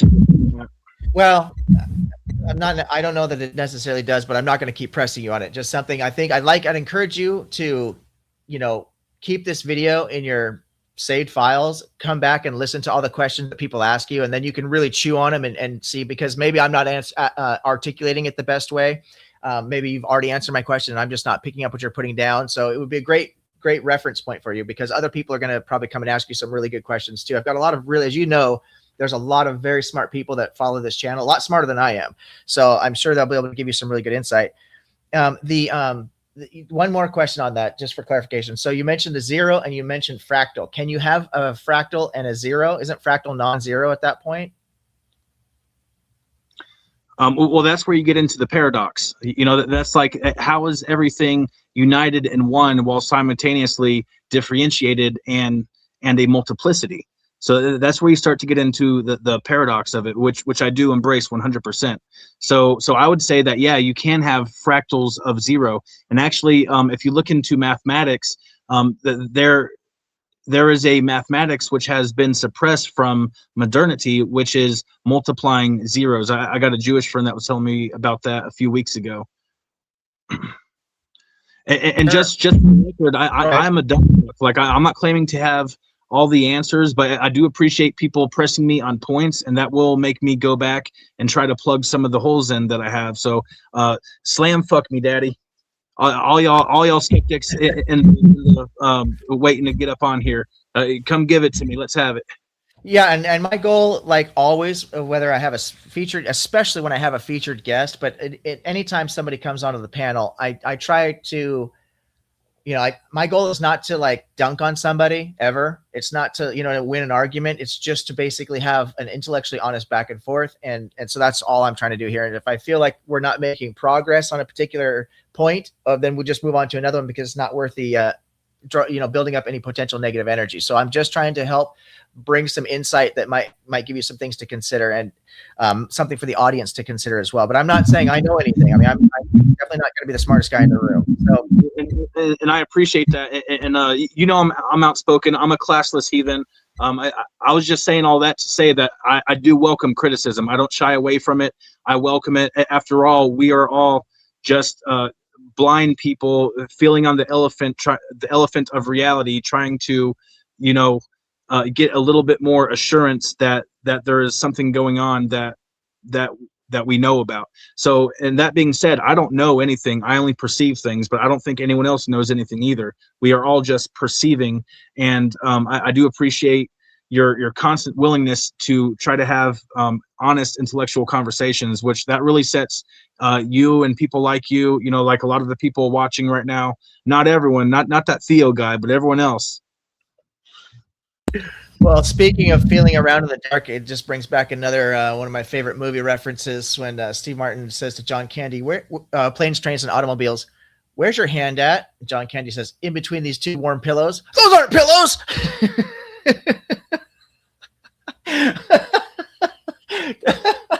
Oh, I digress. Okay, so we've got I saw Wholesome Nave showed up in the chat, and Joel is here. It's so nice to see you guys. Anybody else who showed up, if I missed you, I apologize. I'm not trying to ignore anybody. I finally got this window open up to where I can at least see the chat now, so that does help. Okay, so let me ask one of these other questions here. So with anti-realism, do you take the position like a Heraclitus that there's no being, there's only becoming, or you take more of a Parmenides that there's only being and there is no becoming? I would have to go with both on that one. In true paradox fashion, I embrace paradox over here. That's fine. And there is. Oh, I'm sorry. Go ahead. Honestly, I don't understand what you just said to me, little kid. But so that was my best answer for that. No problem. No problem. So, with Parmenides, he would say that the first principle is that there's only being, there's no becoming, and Heraclitus' response is that you can never step in the same river twice, meaning that that everything is in its constant state of change. This is where anti-realism, I think, kind of comes from. So in anti-realism, everything that appears to us as far as what we consider to be objective reality is actually in a constant state of change. And this goes all the way back to Socrates. I mean, this is really old stuff, but everything is in a constant state of change. Like every single cell in your body is continuously regenerating, right? Like every single thing around you are atoms that are decaying and then regenerating cells, and everything is in motion. So it's true, technically speaking, that there really isn't this reality that we actually have access to. So even the conversation that we're having, not only is there a delay in between our connections with the internet, but when I'm having a conversation in person, like with my wife, my lips move, the sound is coming out of my esophagus and out my mouth, and then my hands, because I tend to talk a lot with my hands, everything is moving. All of those things are happening at different times. my wife perceives all these things at different time, and in the subconscious, the brain collects all this information and puts it together in this one uniform package and presents it to the conscious mind. And so we think all this is just happening right in time, so to speak, but the truth of the matter is it's really not. And so when you really get down into the core of this, it means really what is reality at that point, right? Is there any such thing as actual reality? So I was just curious if you hard position that everything is just a constant state of change, or is there both existence or being, quote unquote, and change? And like you said, your answer is a paradox, right? So I would lean more to change, because change is what defines all of existence. But I do not condone or consent to the proposed idea of objective reality, which is something that I'm used to defending because no one agrees with me on that.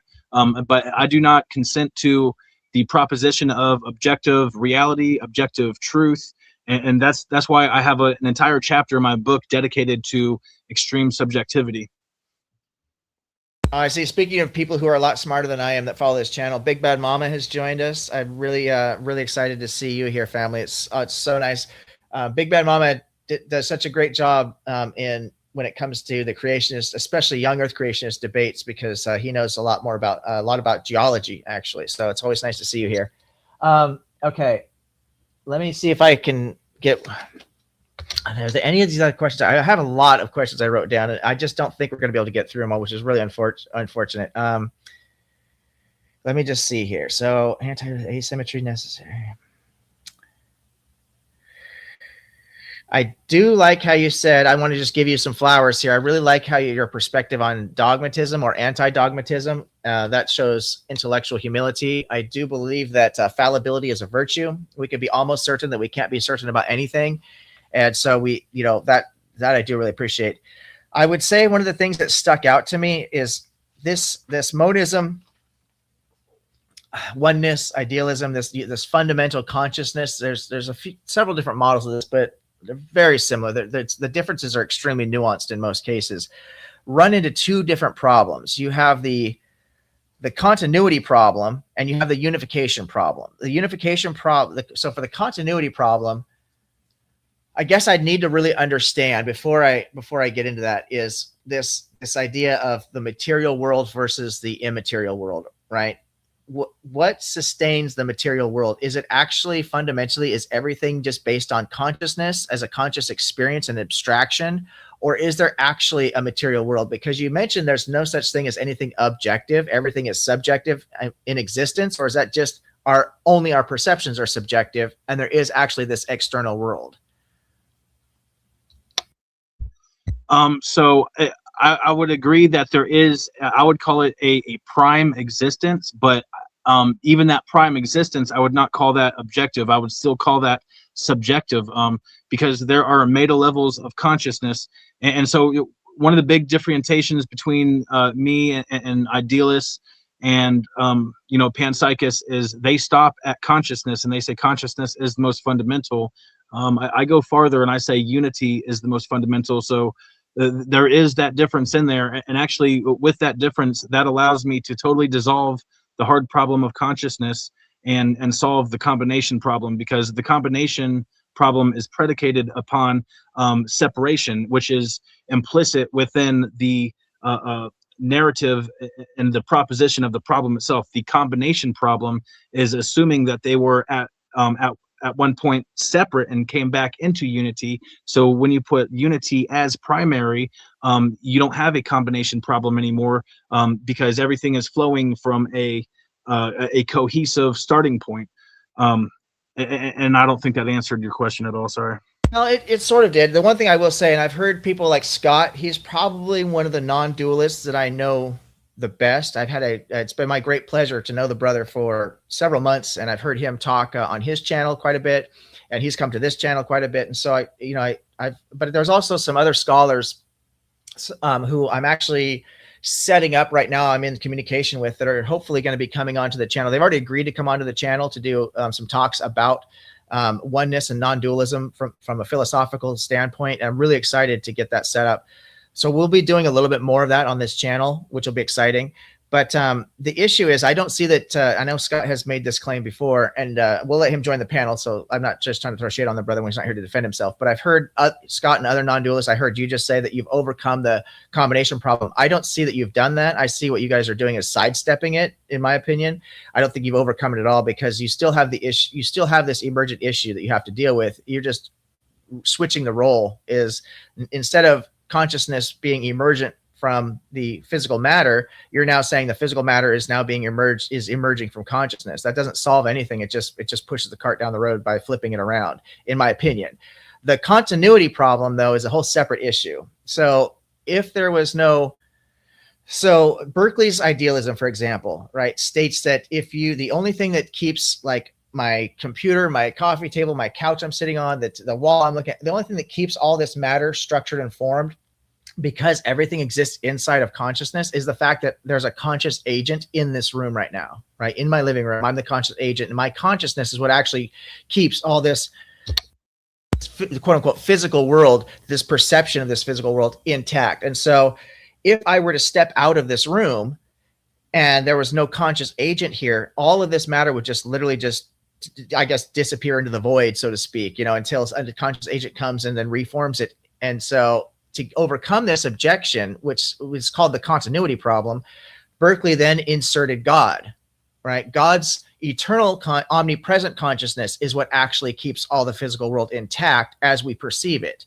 So you still end up then with a combination problem by trying to overcome the continuity problem. So it becomes very difficult. The other issue I see is the unification problem. So there's a paradox that is often used as a way to try to explain what the unification problem really is. It's called the other minds paradox. Are you familiar with that? So the other minds paradox is basically something, I'll try to summarize it. If all reality is a network of mental states, quote unquote, a universal mind, then how do you explain individual disconnected subjects share a uniform objective reality? Like, this unification requires a seamless intersubjective unification of our shared reality, but has no unfalsifiable resolution. Like, that's what like the God, that's where the God of the gaps again gets thrown in as a solution to this unification problem, right? But we can't point at the God. God is the unfalsifiable claim. So how do you address that with something that's falsifiable? So you went through a few of those, and we would have to stop and evaluate each one. But overarchingly, that there are differences between, once again, I know it's different and it's kind of new, but there are subtle differences between me and idealists and non-dualists. So and that fundamental difference, making unity primary, actually does dissolve a lot of these problems right here. And as so do you want to tackle them one at a time, or? Well, yeah, let me see if I can simplify it even more. I was trying to say this as basic as I could, and I could have done a better job. So if I put it even more simply, so I am in a shared space with 10 other people. We're all inside the same room together, right? All of us are sharing this reality, right? But if we're all individual aspects of consciousness, what binds this experience that gives us something that's falsifiable that we can point at? Because if we just say consciousness being fundamental solves the problem, that's not falsifiable unless you have a way to falsify that claim. Well, we'll see. This is where you keep lumping me in with like the idealists and stuff, because I actually don't say that consciousness is fundamental. I say that unity is the most primary and fundamental trait. So consciousness is secondary to unity. So that this is a slightly different position and angle that I'm coming at these issues from than stuff you're used to. Fair enough. Maybe it could be my own just lack of really being able to parse out differences here. So it's very. I haven't heard anyone else articulate it the way that I am, and So it is different. I do have some very there is similarities and parallels to idealism and panpsychism, but there are also very important and nuanced divergences from those, which I cover in the book in their own chapter. But if you want to tackle these one at a time, we can absolutely do that. So which one do you want to do first? Well, if we could build up together. So we've got unity at the base of the structure, right? Okay, and then from unity, do we go to consciousness next? Yeah. Consciousness is secondary to unity. Yes. And then the individual perspective or the subjective experience is going to be after consciousness, right? No, I would say the subjectivity is embedded within the unity itself. Well, I understand it's embedded, but there's a hierarchical relationship. So if there's a hierarchical relationship, then we've got unity. We've already established that consciousness is going to be secondary. Unity is a priori to consciousness. So the individual subjective experience, is that a priori or posterior to consciousness? So it sounds like you are asserting that subjectivity is only relevant and valid to a person, and I would contest that. I would say I'm not, that's not my claim. My claim is that my claim is that it at least seems like, it appears like we are having individual subjective experiences. Do you agree with that? Okay. Yeah. Okay, so if you agree that it at least appears like we're having these individual subjective experiences, sometimes it's called intersubjectivity, for example, then is that prior to consciousness? Is it in between consciousness and unity, or is it embedded into unity, and therefore then it would necessarily be prior to consciousness, because you said consciousness is secondary to unity? Yeah. So if you take the perspective itself, so that is embedded within unity.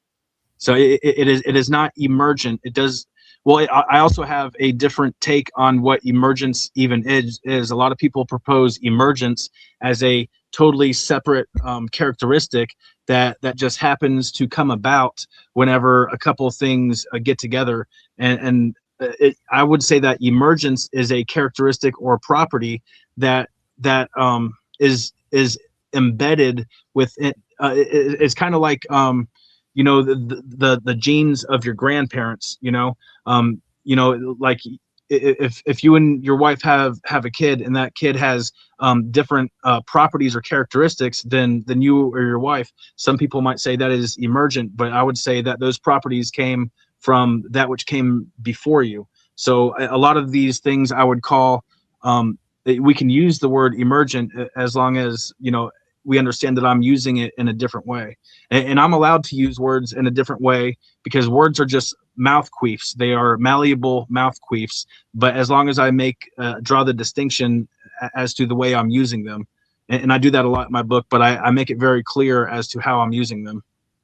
I've got no issues with that. I mean, it does make for a more tedious conversation because you have to spend a lot of time with definitions, but the point of conversation is communication, or it should be communication, right? And if we really are seeking to have proper communication, then we're going to take the time necessary to come to understanding of definitions, because there's a fallacy. It's called the etymological fallacy or the dictionary fallacy, however, depending on how you're using the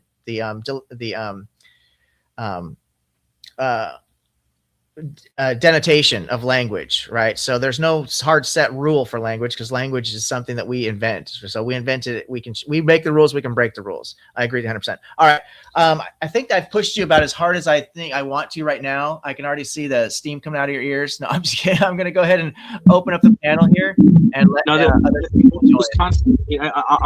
I love this, man. Like, I could go for hours. I'm just concentrating. That's the look of concentration, man, because I'm really trying to laser focus in on what you're saying so I can as accurately as possible respond. It is. I love the hell out of you, man. We do disagree on things, but I love the respect that you bring to everyone. And every now and then you'll get some asshole on here that doesn't return that. And if Daniel is curb stomping your ass, you fucking deserve it because he gave you every opportunity. the curb stomping. I still remember when I said so. I can't remember what I was talking about when I was bouncing or something. I can't remember what it was, but I said something about curb stomping. That was so funny. Your reaction to that. Yeah, I don't do the curb stomping thing. Let me figure out what the fuck. Let me try and I got the link posted there, but I'm gonna try and pin it to the chat. Give me 1 second here. Yeah, the link is in. I did put the link in there. I haven't pinned it yet, but you guys can start lining up if you want to come to the panel here and interact with the guest here today. Yeah, I only got and I definitely wanted to interact with some of the viewers and take. Give me the heat, y'all.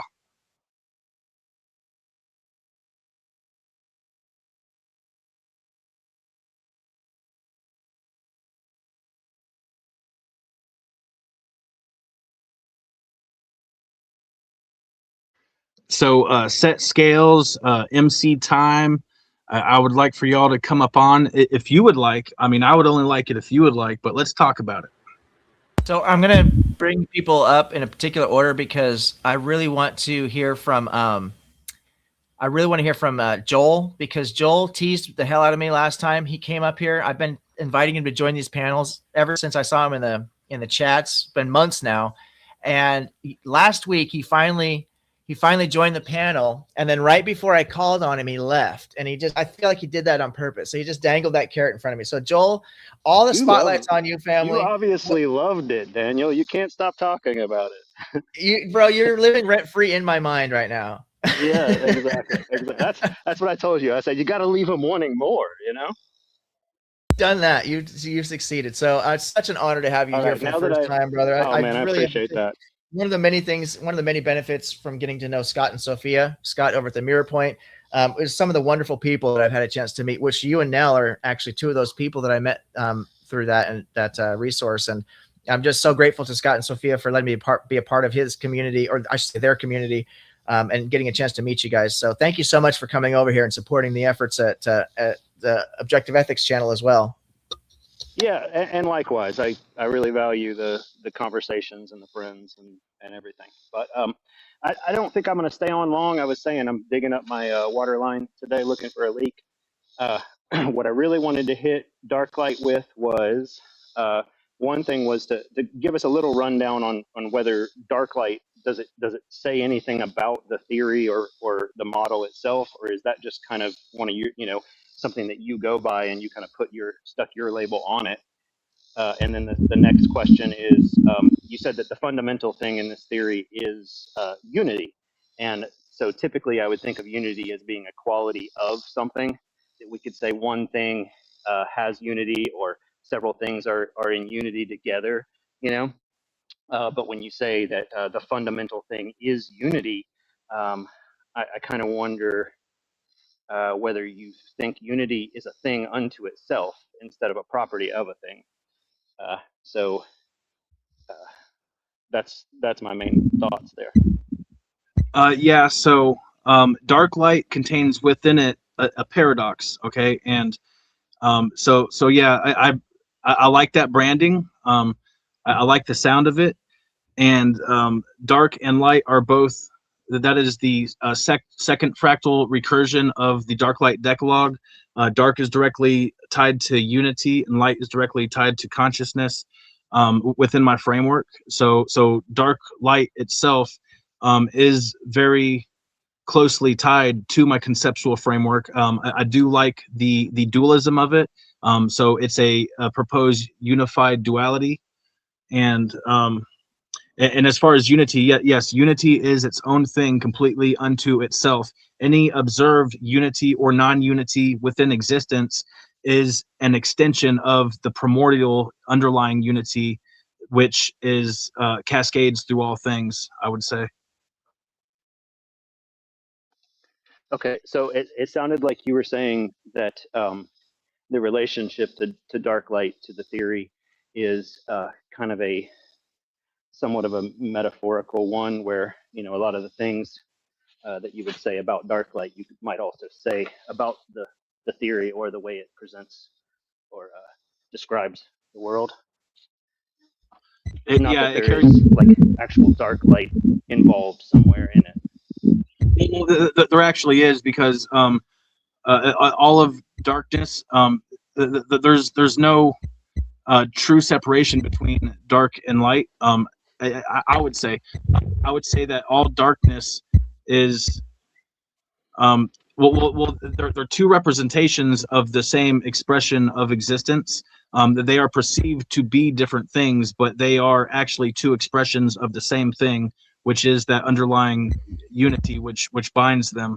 And so lightism is what I'm calling my entire framework, and it's, like I said, as a theology and as a theory. And as far as Daniel, one of the questions Daniel had, one of his concerns, he said falsifiability within there is massive ability. Just shy Can of you guys 200. still hear him? Is my audio fucked? You cut out a little bit there, but it sounded good there. Okay. 200 different falsifiable predictions, and that's just right now. By the time I'm done writing the book, I'm sure it's 200, and each one, independently might not verify correct. But when I have a fuck ton of them, and they all start getting verified, and to be clear, the verification or not is what this entire framework is dying on.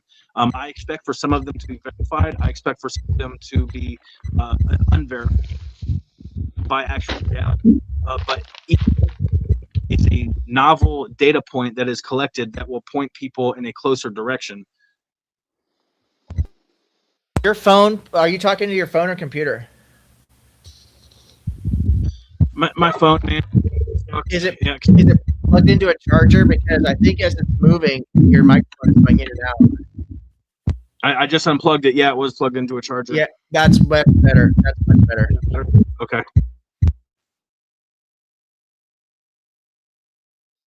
Yeah, so I did have a lot of trouble hearing that. I don't know if I can ask you to go through it all again. Yeah, I'll repeat. But, so just to be clear, your feeling is that when we talk about light in the conventional sense, and we talk about darkness in the conventional sense, you're saying it is these two things that you're calling dark light. You're saying they're really the same thing, or at least expressions coming from what's foundational. yes, I'm saying that they are on a polar spectrum that is expressing the same inherent underlying unity. Dark lightism is an encapsulation of the paradox which saturates all of existence. So they are actually imperative to describing some of the fundamental aspects of the conceptual framework, which is why I front-loaded them. And as far as the false, like I said, I have about 200 falsifiable predictions. There's going to be more before I'm done writing, and I expect for some of them to be verified. I expect for some of them to not be verified, which is fine. But not one of them was verified. That still doesn't necessarily mean that my entire proposed ontology is exactly correct as is. But it does point to that I'm onto something, And so I left him with and skeptic. But it's a proposition. It is a novel perception with which to collect data points, and even if every single prediction is proven false, they, just in true scientist fashion, that still provides data points that point to what is accurate, and I'm okay with that. This is just me trying to help the world a little bit. I'm trying to leave something behind to make the world a little bit better than the way I found it. It's supposed to inspire people to look within to their own, I would call it divine sovereignty, their own unique connection to the actual one true creator. And even if you take the theological language out of it, which I'm going to do entirely for the second volume, it's to inspire you to take responsibility for the world that you have propped up around yourself. It's to inspire people to defy the broken separation supremacist systems that are out there trying to covet our freedoms and our sovereignty.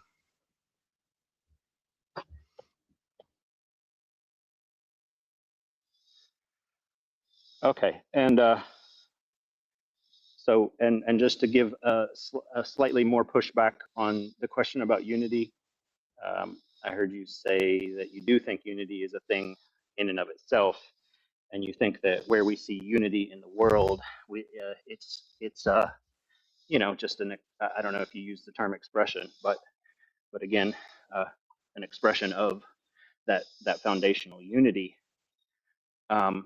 I wonder whether you don't agree with me that where we see unity in the world, we don't see it as a thing unto itself. We see it as a property of a thing.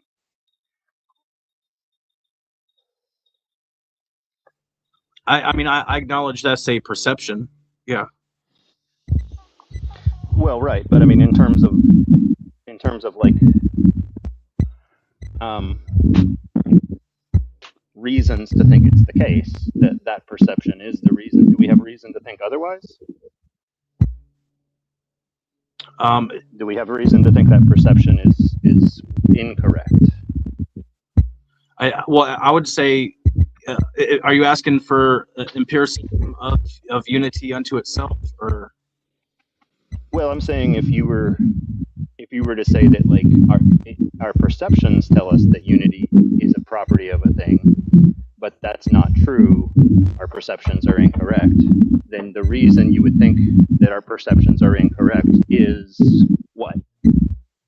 Well, okay, so the way you're framing that, like correct, incorrect, I acknowledge the sovereignty of every single perceiving individual to see things however they want. You know, so I am proposing this. You know, I'm by no means demanding or enforcing this perception. It is a proposition, but I would say that some of the empirical backings that I have for unity being fundamental is the theory that everything started off, you know, at the same point. So at one point, everything was entirely unified, and then there is, which says everything that was once unified is connected throughout time and space. So there was. But you said everything was unified. So there you're using it as a property of everything, right? That's what I'm saying. Is I don't have an issue with someone saying, you know, reality started with everything being unified. But I can't understand what you mean when you say unity is the fundamental thing. Okay, well, I'll work on improving my literacy on explaining that. Well, so, you know how a lot of times we talk about whether, you know, the fundamental thing is a physical substance or the fundamental thing is some kind of mental substance. And I'm just saying what both of those have going for them is those are both things, right? They're things that could be fundamental to other things. Properties are always dependent on the things that they are properties of. And so, I mean, I'm not going to sit here and tell you that unity, there's no way that unity is a property. There's no way that unity is anything other than a property. But I am kind of saying I'm not familiar with what you mean by unity as anything other than a property. Well, within that, I would say unity is a thing in and of itself. Just because you observe the thing of unity as a property doesn't discount it from being its own actual thing. When you observe a property that is homogeneous and saturated throughout all of existence, there comes a point when you might have to acknowledge unity as its own thing, and you don't have to, of course, but wait, but if what we're recognizing is that unity is a property of everything, then why are we concluding that it's anything other than a property, that it's a thing, not a property? the way you're framing that, I don't see how calling it a panel would disclude it as being its own thing. It doesn't. I'm just saying that it doesn't provide a reason to think that it is its own thing, right? And what we're familiar with, or at least what I'm familiar with it as, is as a property. But one thing that Daniel said earlier that I really appreciate is like when we're not agreeing and we're not making progress, we don't have to keep repeating our differences. I think I got out what I wanted to say, and I'll probably let you guys talk. Was there anything that you really had a different subject? Well, sorry, those were the two questions that I came up with while I was listening, and like I said, I'm sorry I missed too much of the rest of it to have any more to say. But I'm sure I do it'll be interesting. Yeah, I do appreciate when we recognize there might be some circularity to just kind of move it on as a talking point that maybe we can come back to. I know that Set Scales said he might have something to add to the conversation. I'd like to keep it just one-on-one to take advantage of Darklight's time. Once everybody who joins the panel has a chance to have their one-on-one conversation with Darklight, or ask me questions, whatever you need to do, then we can open it up for just everybody kind of just sharing together. But let's try to keep it kind of streamlined to make sure that everybody gets a chance to take advantage of Daen's time with us here today. So Nell, you're up next. And I don't know. I don't speak sign language. What does that mean, Dean?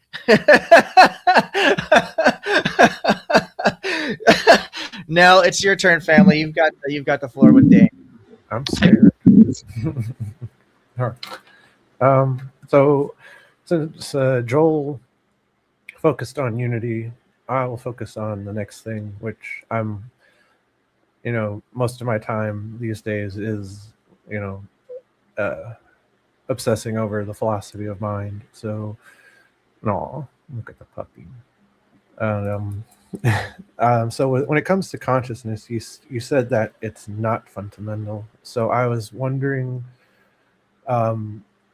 if it's not fundamental, is it emergent? And if it's emergent, then how does it naturally flow from unity? Like, is there like a certain sort of mechanism that bridges the two?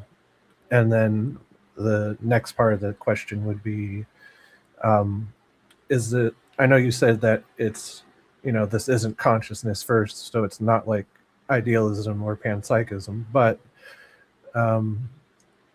is it top down like idealism, or is it more like bottom up like panpsychism, or is it sort of like both working at the same time sort of deal?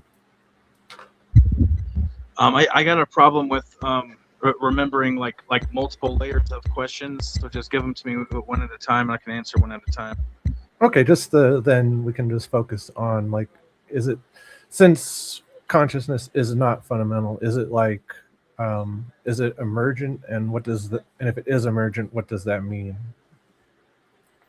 I have a totally different perception of what emergent is, as I have touched on a little bit. I wouldn't call it emergent. That wouldn't be my favorite way to put it. I would say that consciousness is the first fractal unfolding of unity. I would say that unity provides the cohesive scaffold on which to build the very first meta representation of consciousness. So I wouldn't call it necessarily emergent, but I wouldn't really call anything emergent. I understand that's a common vernacular that people use. I don't know if that answered your question or not. I mean, partially. I'm trying to think like, so, but like, why is it consciousness? Why is consciousness the second thing? Like why is it that and not like physical stuff? Like, is there a reason why that is the case? Yeah, I don't think consciousness would have had a leg to stand on if it wasn't standing on that original pillar of unity. Unity is what allows consciousness. And then, sorry, my dog's barking.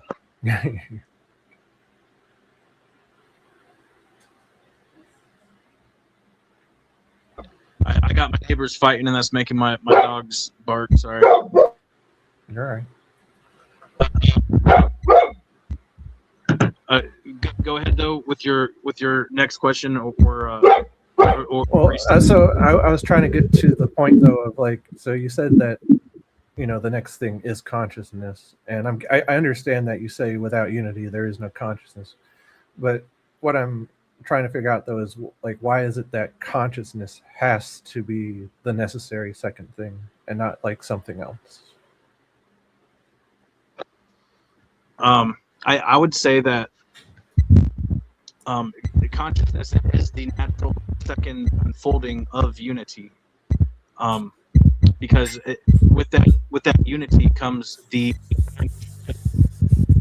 from which foldings evolve. So directly, you have the pole. So you got unity, dark, freedom, infinity, that all share common lineage in the fractal unfolding, and then you got consciousness, light, remembrance, which all share common fractal lineage within the decalogue. So I don't know. I will have to.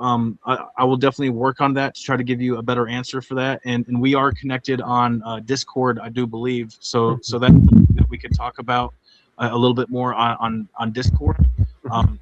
Yeah, no problem. And then just the other part of my question was like, what sort of is the makeup of consciousness? Is it once consciousness is established, is it more like idealism where it's like a top-down universal consciousness, or is it more like panpsychism where it's bottom-up, where you got like itty bits of consciousness?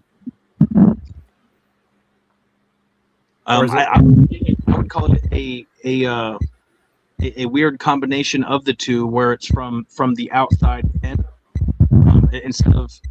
But if I had to say if it was more top up or top down or bottom up, I would say it leans more to bottom up, where it starts off at the smallest scales and unfolds into the biggest scales.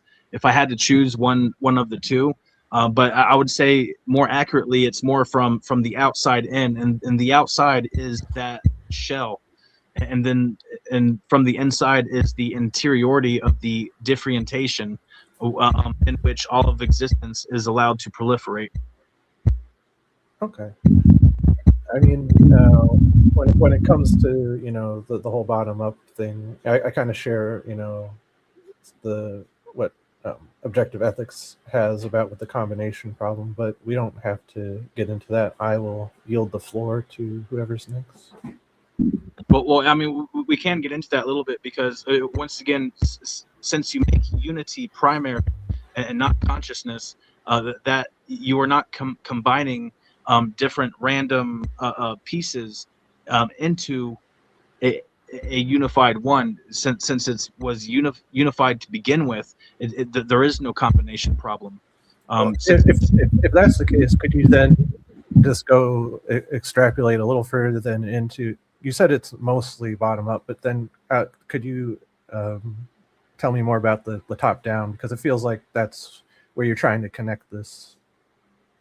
Well, I mean, like I said, I don't really like the bottom up or top down. I would say it's a weird fusion between both. It is both simultaneously bottom up and top down, which I would call from the outside in. Okay. No, I mean. So it is a different perspective. I don't really like either one. I would have to, like I said, if you press me on which might be a tiny bit more than the other, I would lean a little bit more towards bottom up than top down.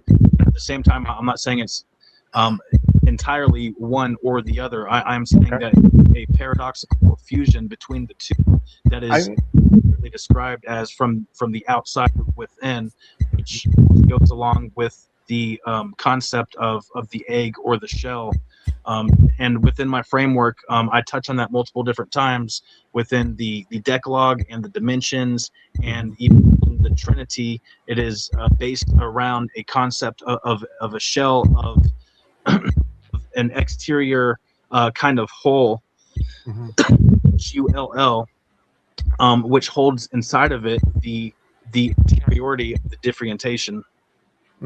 Okay, and I mean, I wouldn't really even say that that is paradoxical. I mean, to me, it makes sense, at least in my mind, that it can be both top down and bottom up, without contradiction.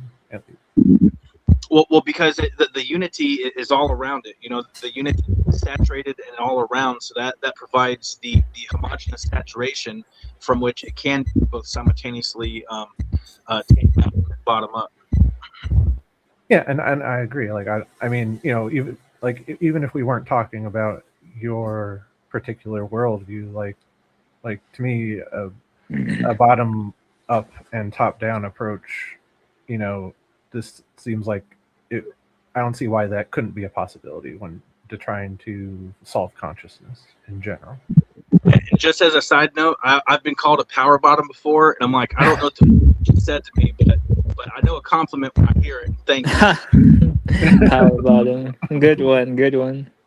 All right. Oh. Thank you, Nell. Those are very great questions, and I think you and I are kind of seeing some of the same potential issues, but there is a lot to unpack there, and we'll just see as the conversations continue. But I still see there. I'm not quite sure it's coming together in the same way that Dark Light might be thinking it is, but maybe it's my misunderstanding. But the logic issue becomes really sticky because there technically are so many different forms of logic. So I tend to think of most conversations with like classical logic systems, but we have like paraconsistent logic. We have dialetheism. Yeah, dialetheism. Yeah. There's modal logic. There's fuzzy logic. There's institutional logic. There's mathematical. I mean, there's just so many different forms of logic technically. But I think the purposes of making a coherent framework, classical logic, Aristotle's classical logical framework is the most useful to us, because my question would be, can this one exist, both exist and not exist? That would be like, well, it's that, and it's like, at least when I think of traditional panpsychism, I understand the issue of the combination problem, especially when you're dealing with like when the panpsychist says there's itty bits of consciousness located in the each subatomic particle or whatever.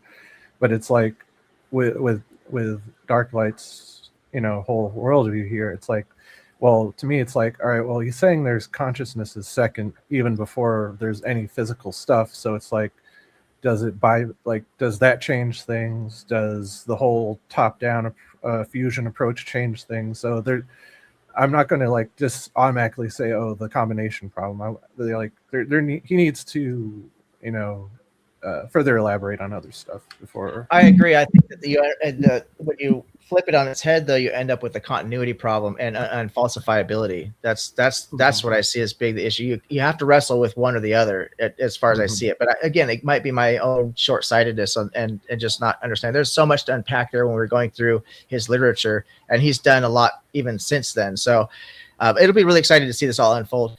Scott, brother, I think you were up next. And I'm sure you're going to have a lot of thoughts on this particular topic. So go ahead, and you've got the floor now, family. Good to see you, by the way. Cool. Hopefully I'm coming out clear. Hope the bass comes out clear. Yeah. But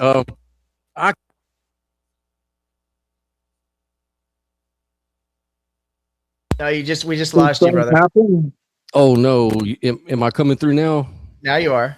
Okay, I got to hold this wire. Okay, so the thing is, the only thing that I would want to mention first off is that this is a model unlike, I mean, it's just like many other models in this respect, is that anytime that you make a model where it depends on a reality outside of your conscious experience, like consciousness, whenever you make consciousness maybe secondary or not the primary thing, what you're doing at that point is you're creating a framework that your mind has invented not based on experience, because you obviously can't experience anything outside of experience, right? You can't experience outside of consciousness. So when we start talking about, well, the unity is outside of the consciousness and the consciousness emerges from the unity, or it's pretty much the same argument as, well, the consciousness emerges from the matter, or the consciousness emerges from the relations or the law of physics, if you will. And we're still left with the hard problem of consciousness. Like, how does any of that explain just one first person experience? Because the blind spot that's so easy to fall into is we always forget. We are always epistemically locked into consciousness. You're never outside of an experience. You're always talking about things in terms of your experience, even intersubjective experience, a shared field. It could be a field of 10 people or whatever that see the same sun. Well, that's an intersubjective field of experience, but all of that is subjective. It's ultimately a subjective thing. And so when we get into all this model making, we just have to really understand a person's model. You have to kind of take off, I call it going to the ontological optometrist. You have to go see the ontological optometrist, turn in your current glasses, and then put on the idealist glasses or the dark light glasses or the whatever glasses, the physicalist glasses. You have to remove your glasses. Otherwise, if you keep your glasses on and you're trying to look through dark light's glasses, it's all going to be blurry. It's never going to make sense. It's like, this doesn't make sense. This is blurry. It's confused. That's because you're approaching it with your particular glasses on. So you're never going to understand his view. You're never going to understand any view that opposes your own, because you're going to always judge it based on your current lens, right? So if I do like an internal, examination of dark light's model, then I'm going to have to just take on board some of his premises. Like, I have to really just take on all of his assumptions. Okay, unity is primary. So really, I'm not going to question that. I'm just going to say, okay, for the sake of conversation and for the sake of understanding how valid this model is, can you explain how unity or how consciousness and the rest of the world, as it appears to us in our conscious experience, how does that arise from something called unity? Can you explain that part? Not just that it does, because I know you're going to say, well, it's the fractal from the, I understand what you're saying, the proposition. I'm asking maybe a deeper question, like, how does it do that? Yeah, consciousness is the firsthand perspective of unity experiencing itself. And so the way you framed it when you first started, you were like, when you first started, can you repeat how you framed it? It was something like, you have a problem whenever you make anything besides consciousness primary, and then you compared unity being proposed as primary as to physicalism.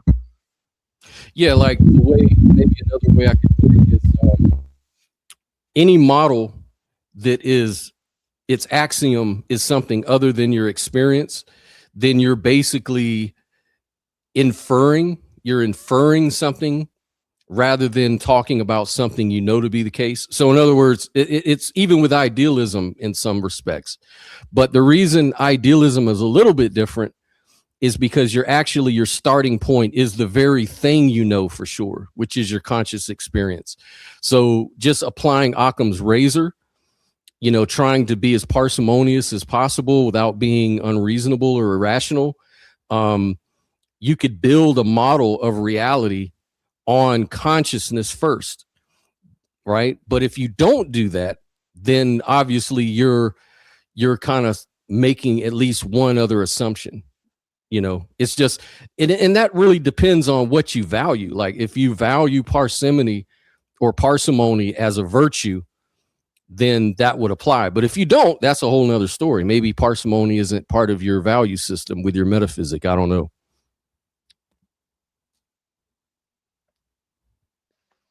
So what was the question? So, damn it, dark light. No, I'm saying how does first person experience derive from third person description of unity? Yeah, because I would say a first person description is the lived experience of unity observing itself. Okay, I got you. So you said it's entailed in first person experience that there's unity. Okay. Thank you. I like that. Great questions. And I just wanted just a couple of quick things really quick to add to that, and then we're going to move on to set scales.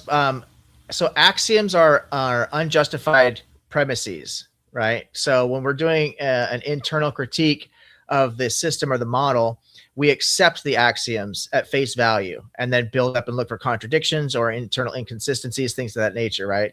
So by definition. So the other thing I would like to say, just to help everybody out, is when it comes to by definition in neuroscience, from the literature that I've read, experience requires consciousness by definition. However, in philosophy, there's actually some pushback on that as to whether or not that's actually true. And you get into a falsifiability issue as well. So to visualize different models that could be used is draw a circle, and that circle contains within it what we would consider physicalism or empirical reality. Draw another larger circle that contains that smaller circle within it, and that larger circle represents logical possibilities. And then you can draw the third circle, the largest circle, with containing both of the others inside of it, and that would be metaphysical possibilities. So when you start really abstracting out, you can then start to question, does experience actually even require consciousness at a fundamental level? And again, the neuroscience would say yes. Physicalism would say absolutely. It's, one is a necessary precondition of the other. But I don't know if that muddied up the water for people or helped to kind of, clarify things for people. But we'll find out as the conversation continues. Set scales, you're up next, brother. Hello, Dark Light. I generally agreed a lot with what you're saying. It sounds very similar in a lot of ways to my own framework. You speak about unity. I don't really think I heard you actually say what unity was, but I did hear you speak about the primordial, and this, I assume, would be the underlying unity of your entire framework.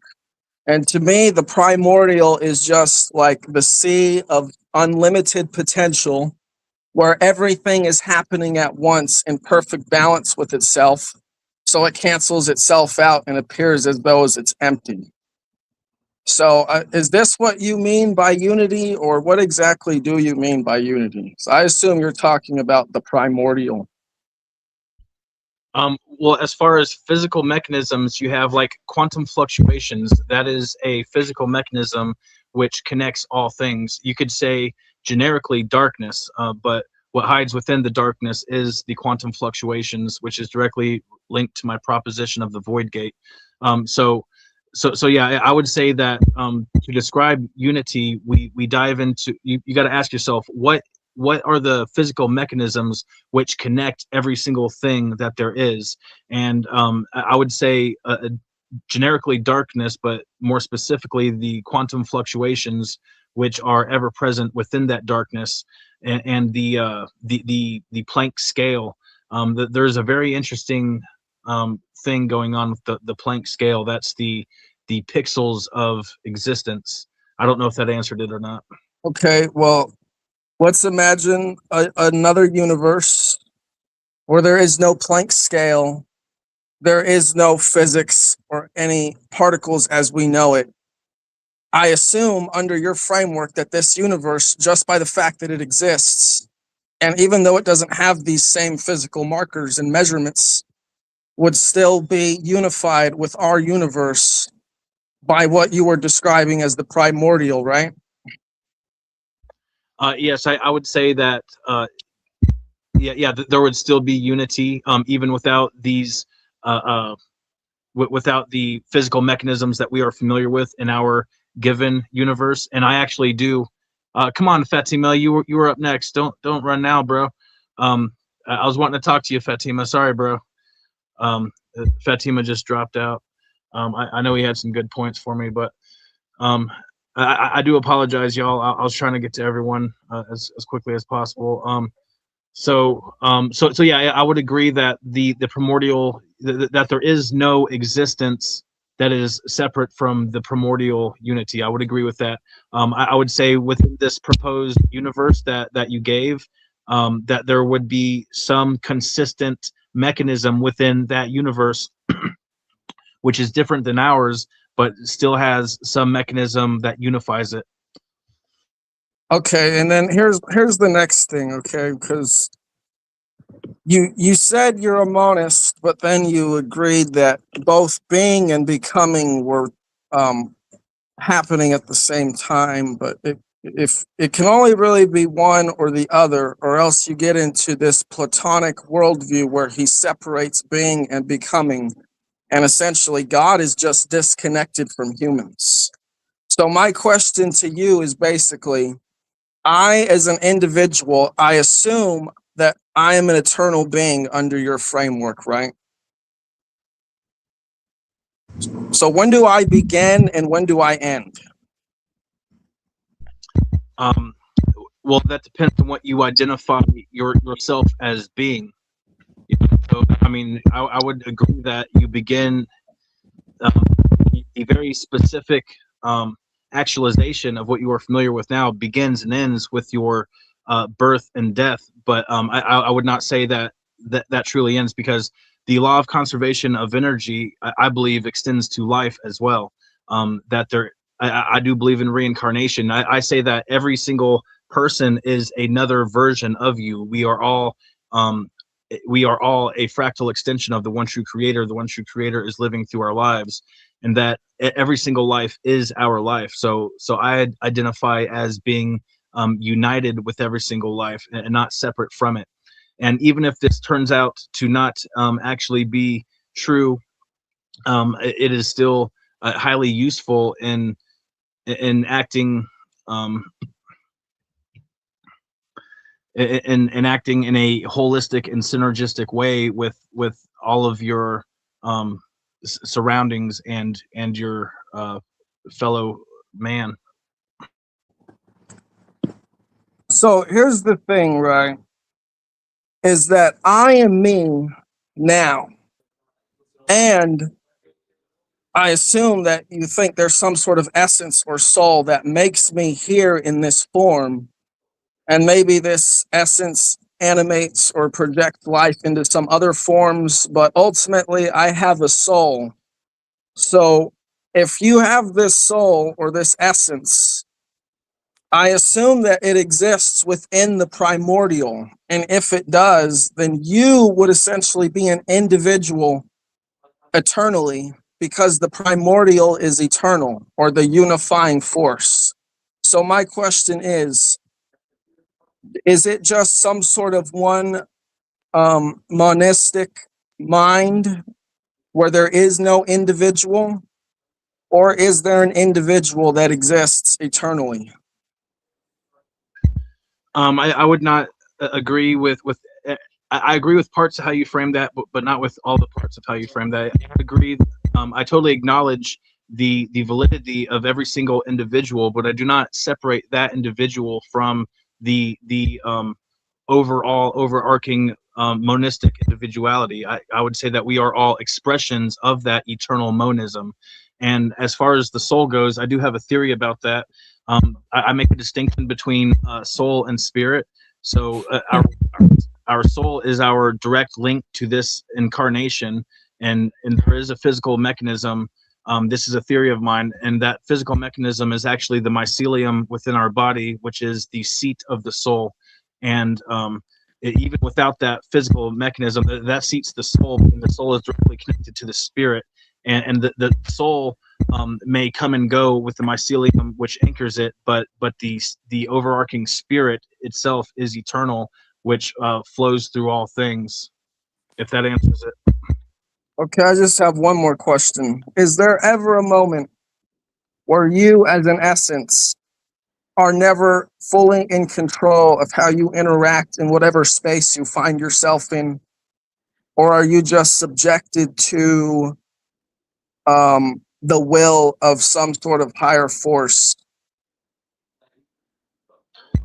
No, I would absolutely say that we are not at in full control, because there are meta levels to control, just like there's meta levels to consciousness and expression. We have a degree of control. We do not have maximal control, because we can control ourselves, and that's only to a degree as well. You know, like there's degrees of control, but we can't necessarily control what other people think, say, and do. We can influence it, but not control. Just like we can influence ourselves, but not 100% control. I asked, can you control yourself within the space that you're in? So I'm not talking about other people. I'm just talking about controlling yourself at all times, no matter what plane of existence you find yourself in. Yeah, so in relation to ourselves, we have a level of control, and that level is dependent upon our conscious awareness and our level of ascension and ability to utilize our self-control. So I would say that's on a sliding scale, dependent upon the individual themselves. All right, that's it. Fatima can go now. Set scales, you're such a deep thinker, and while you and I have a lot of fundamental disagreements, I do really respect and appreciate how much time you take to really get into the weeds of things and really consider all the different possibilities. I like I said, I have a lot of respect for you for that, and you're a very creative thinker as well. And speaking of people, I mentioned earlier that pretty much most, if not everybody who follows this channel is a lot smarter than I am. Fatima is one of these people. Perfect example. Every time I share a panel with her, she always, every single time, brings up a philosopher I haven't read yet, or a philosophical theory, or some other piece of history that I hadn't considered before. I mean, I'm constantly learning something from you, Fatima. So I'm so glad that you would take time out of your day to come join this panel. I really appreciate having you here, sister. Absolutely, yeah. I don't have a lot of time today, unfortunately, but I just want some questions from Dark Light Delirium. I must admit I was watching this jointly because I was multitasking, but I just want some questions from you, Dark Light Delirium, because I was reading the description, and you mentioned two philosophers that one I'm actually investigating right now thoroughly, and that would be George Bishop Berkeley. You mentioned him, right, in one of your Oh, I actually wrote that description, and no? I'm comparing Berkeley's Oh, idealism as I well as apologize. I apologize. I Buddhism. apologize. But yeah, it does. There are clearly there are crossovers Yeah, here. of course. Yeah, exactly. So I would imagine, Dark Light Delirium, you are a monist, correct? I try to stick to accuracy, and as far as I can determine, I do claim a form of monism, and there's a lot of different forms of monism. Absolutely. Yes. Oh yeah, I know there is like a plural monism, neutral monism, which is like there is a substance underlying us, but it doesn't go each either way between realism or idealism. Would you say you're more of a realist or an idealist? I call myself a naturalistic monist. Like, I do not believe in the supernatural. Okay, interesting. I try to stay away from aligning with idealism too much, because Oh, okay. there are overlaps, but the major difference is, like idealism and panpsychism, they stop at consciousness as being the fundamental trait, which is where I do steeply diverge when I claim unity, because when you claim unity instead of consciousness as primary, that really is a whole different ball game. Oh, actually, I think I agree, because like Spinoza is also mentioned there too. And Spinoza was like a naturalistic geometric monist, because he believed that the universe, nature, reality is one with the divine. There is a intellect, and some people say his philosophy is considered perfect because it takes into consideration the ontological structure of nature during his time, of course, understanding it through like a geometric axiomatic proofs and rationalism. I can respect. Sorry. Within my my dark light dimensions, I directly link the actual geometricism to my There you framework, which is the where. So I do have a strong geometric aspect to my framework, and we have only very lightly touched on my entire framework. Like Of that's just course. barely surface. Anyone that would like, dark.light.ascending@gmail. I will send you my rough draft. Anyone do. listening, I will send you my rough draft, and you guys can poke all the holes in it, interact with it, and that will help me refine my published version. And I would actually appreciate that. I appreciate all the criticism from everyone. Absolutely. And just a few more clarifications.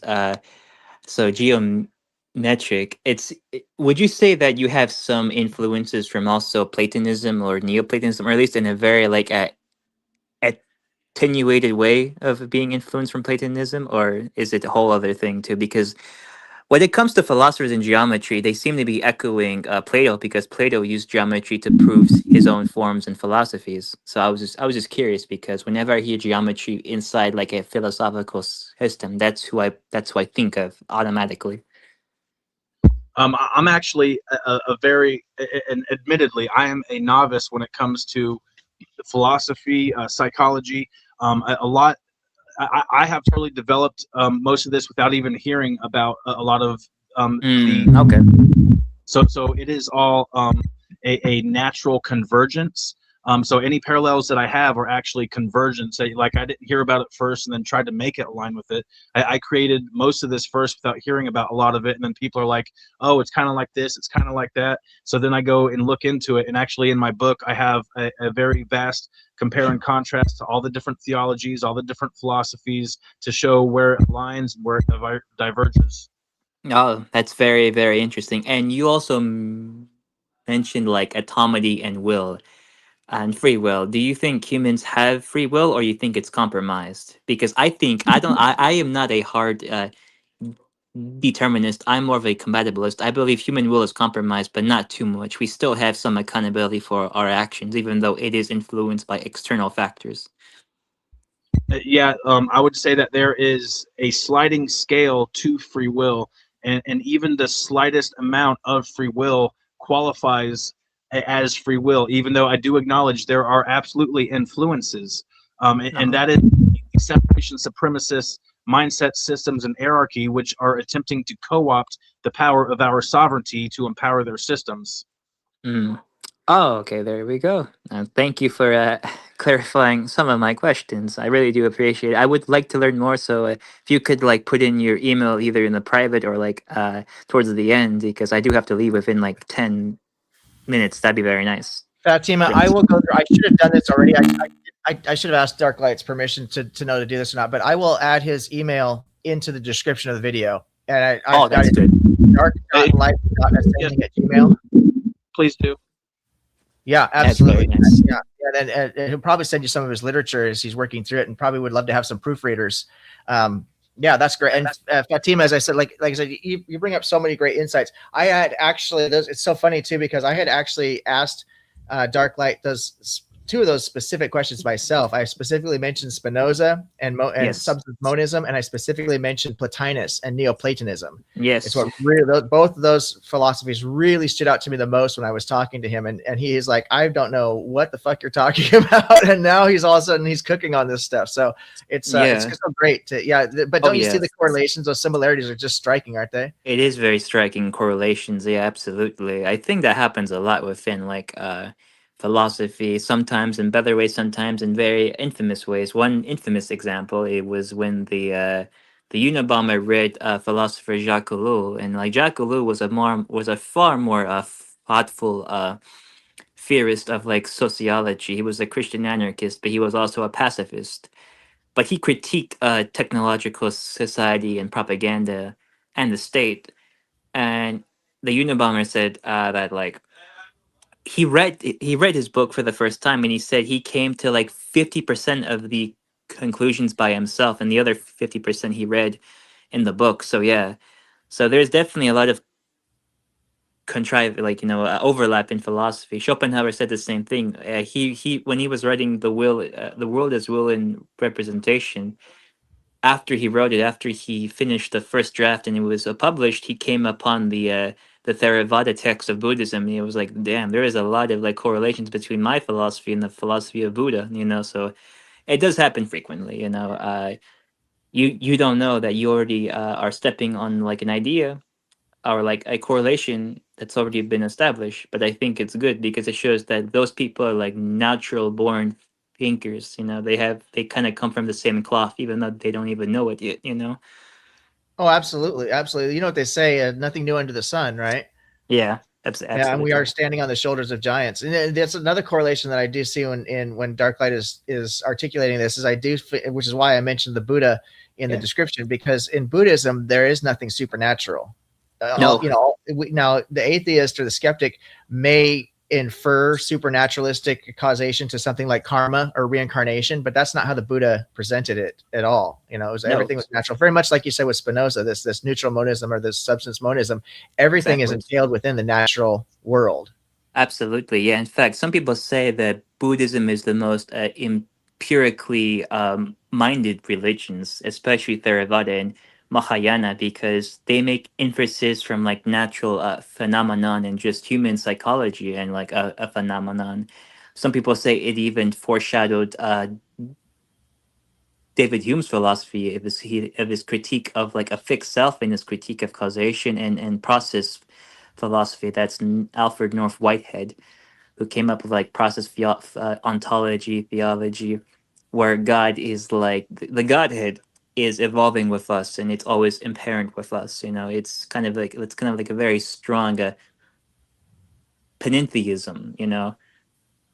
My own conclusion is when we're talking about Buddhism, and I don't want to get too far off track here, but I'm just inspired to mention this, is that, when we look at the first 4 centuries of the development of Christianity and the Catholicism and stuff, I see so much influence from Buddhism. And I know Stoicism is pretty easy to, a lot of people say, oh, it was influenced by the Stoics, right? And there is truth to that, but I still think the Stoics have influences perhaps from Buddhism, because by the time you talk about the Stoics, you're talking about the Greco-Roman Stoics, not the Greek Stoics, right? And so what you like Maximus Aurelius or whatever. So once you start getting to that more developed Neo-Stoicism also, then you definitely know that Buddhism had already traveled via the Silk Road trade routes all the way to the Mediterranean at that point.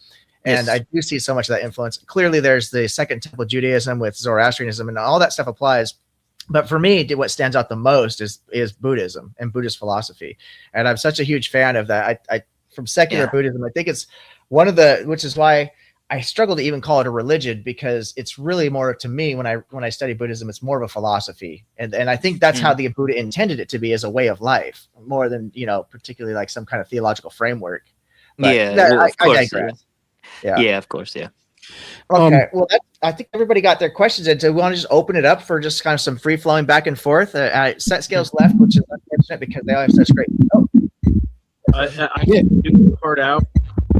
If you the last word, I would hang out, but I got Oh, really quick. I see that Specman is in the back. Specman, it says your devices are not connected.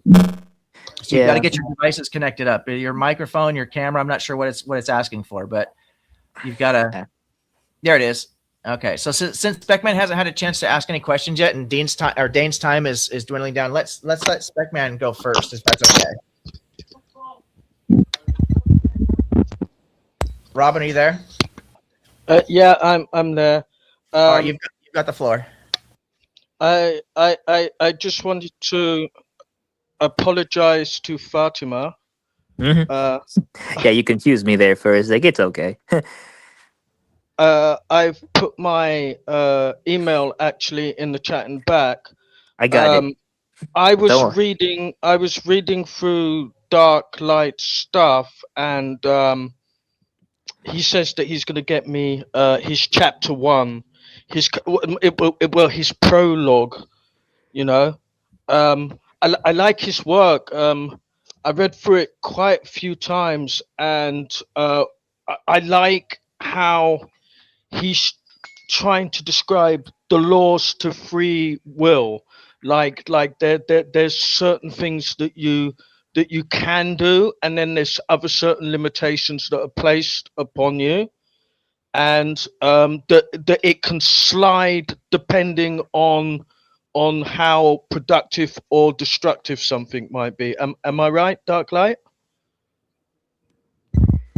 Yeah. So and Oh, I can't hear him. what's going on? I don't know what's going on. Nothing. We just barely, we got that last word. Nothing. All right, well, my audio is fucking up, and I really got to go. I got to work out at 6 o'clock. I got a puppy to give away to someone. Can you hear me? Yeah, puppy. Yeah. I got to bounce. I'd give a last word, but my audio is fucking up on me too bad. Right. All right, later. Say your last word. Say goodbye. Whatever you want to say. See you, Dark Light Delirium. Have a good day. All right. Have a good one, brother. I appreciate everyone and hearing me out. And my email is in the description, or it's Daen Darklight on Facebook. If anyone wants to reach out to me, I do need people to read my rough draft and give, and not just to read it and praise it. I'm looking for criticism. I'm looking for feedback. I need my holes fingered. I need you guys to finger my holes for me and help me produce the most accurate and effective possible published version for my book. And I appreciate everyone's time today. Thank you very much. Objective Ethics, Daniel, use my nigga. Appreciate you, man. I would hang out, but I got a puppy to give away, and I'm not even sure if my sound's coming through right now. Thank everyone for your time. I appreciate it, y'all. See you later. Having you on. Thank you so much. You're free to cut out. I really appreciate you sticking around for as long as you did. That was great. That was a great show, and just really grateful for Daen trudging through all that. That was some really heavy reading. I mean, he's put a lot of thought in, and a lot of work into that, and like he said, he's only scratching the surface. So I described it as his magnum opus in the description, and I think that's a pretty apt description of that. The one thing before I just open this up for cross conversation is I did want to kind of touch on one of the claims about free will. I had a 3-part discussion with A's Philosophy about free will, and I am also a compatibilist. I take the compatibilist position, but when I asked the free will, these free will proponents of, how do you describe free will? And they always say it's just the ability to make choices. And I say that can't be the description, because both compatibilism and hard determinism allow for them ability to make choices. Yeah, so that can't be the description of free will at that point. So then they say, well, okay, it's the ability. If we could go back in time, we would be able to make a different choice than the choice we made, which of course is unfalsifiable. So I don't think there's any evidence whatsoever of this libertarian free will concept, in my opinion. Yeah. It's definitely not as strong. I think there's stronger arguments for hard determinism than absolute free will, but I think that the arguments for hard determinism end up kind of being lack like a very strong functional viewpoint. That's why I'm somewhere I am in the middle of it. I am a compatibilist because, personally, me speaking, I think people should be held accountable for their actions, and they are in control sometimes of their actions. External factors are real and they should not be discounted, but at the end of the day, you still have the choices that you could make, and that does make an entire difference. It does for sure. And I think there's more empirical evidence for compatibilism than either hard determinism or libertarian free will. I'm 100% in agreement with you. The one place the common ground I can find with Daen on that, though, is that I do agree that free will, that what I will call compatibilism, and he calls it free will, but the free will portion of compatibilism is definitely a gradient. Different people have different cognitive abilities, and therefore different abilities to be able to use reason as a motivating factor over emotion, right? And external factors and things of that nature. We do have choice-making ability, but not every single person has the same cognitive framework to be able to make those choices, right? But I don't buy into the emotivist position that every single thing we do is motivated, every action is motivated by emotion.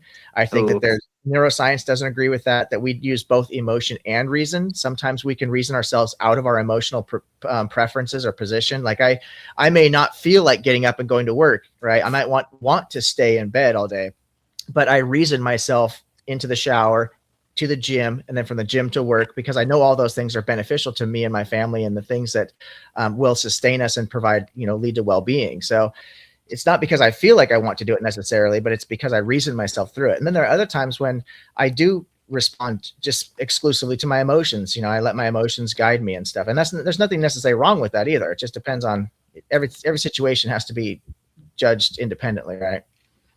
I think that a lot of the free will problem is just an identity problem. As it turns out, if you really dwindle it down if you really reduce the problem down, a problem of identity and self-narrative. Could be like, you could ask, like, what exactly is the self that is supposed to be free? So if the self is understood like a fixed independent entity standing outside of reality or causation or relations, then free will becomes difficult to explain, But if the self is kind of understood as a dynamic, pattern of processes within nature itself, like relationships, our memories that connect back to the past, our values that connect to, things we've learned in the world, and narratives that we create, then you can build like the classic. Did Daen give you his microphone when he left? Because now you are chopping it really bad. Oh no, I hate when that happens. Is that any better? It is, yeah. Okay, sorry about that. I'm having mic problems. I'm picturing you like, I don't know, to a lot of people who are logged in right now, if they're even old enough to know what I'm talking about. But back in the day, there was like, you had to have your little brother stand at the TV and like hold the rabbit ear. Yeah. Come on with that Gen Z stuff, man. I'm not that old. These kids don't know what the fuck I'm even talking about. They're like, why would you have a rabbit on top of your television? Exactly. Yeah, they don't get that stuff. But I'm just saying, I guess I'll repeat it really fast, is that I think that the free will problem sort of dissolves into really an identity problem, because, it depends on how we're really defining the self. Like, like we mainly assume like there's this self inside the body that could have chosen differently. But what is the self? Is it your body, your memories, your personality, your consciousness? All of these things are really just changing processes within nature. And then we just build like this, we create this self narrative, which is just something we made up, right? By tying all that stuff together. But, there's a different approach, which is that the self is just a pattern, like a continuity pattern, if you will, right? And then so the self becomes really just nature, an expression of nature. That's what you are. And nature is always going to express itself the way it will.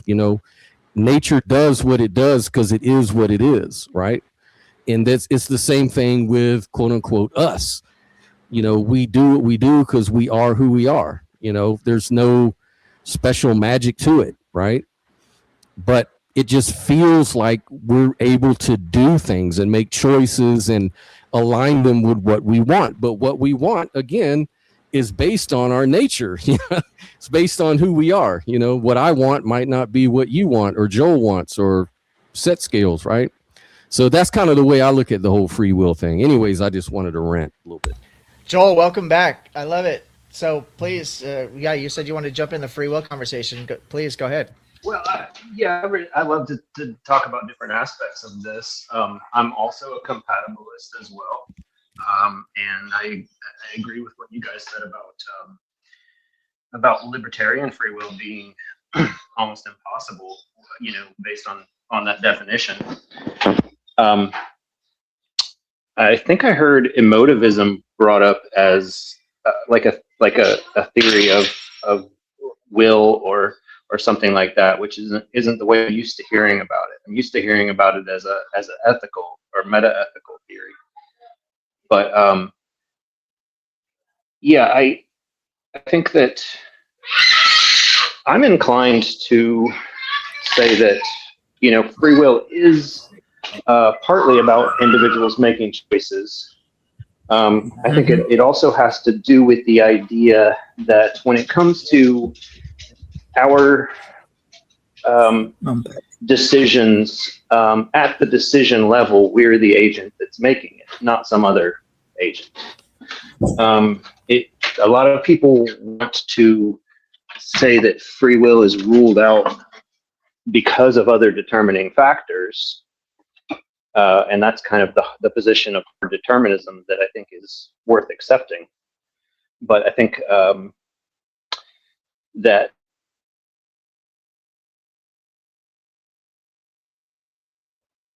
I could explain free will using physics, biblical allegory, and phonetics, and I'm pretty sure it pretty closely aligns with dark light and the language he's using. You see, the Bible, am I coming through? Yeah, we got you, brother. The Bible, in the first 3 verses of Genesis, basically explain existence, what God's role is in existence, and what our place is in existence as well. God created the heavens and the earth. You have duality, but they're connected by God. God takes from the heavens and the earth and makes things happen, because inherent within all things is unlimited potential. This is what it means when it's described as the deep ocean and the void of the ocean. The waters are deep and the Spirit of God moved above it. The deepness of the water implies that within the universe, there is literally anything that could happen at any time. But God, by floating above the waters, knows everything that will happen.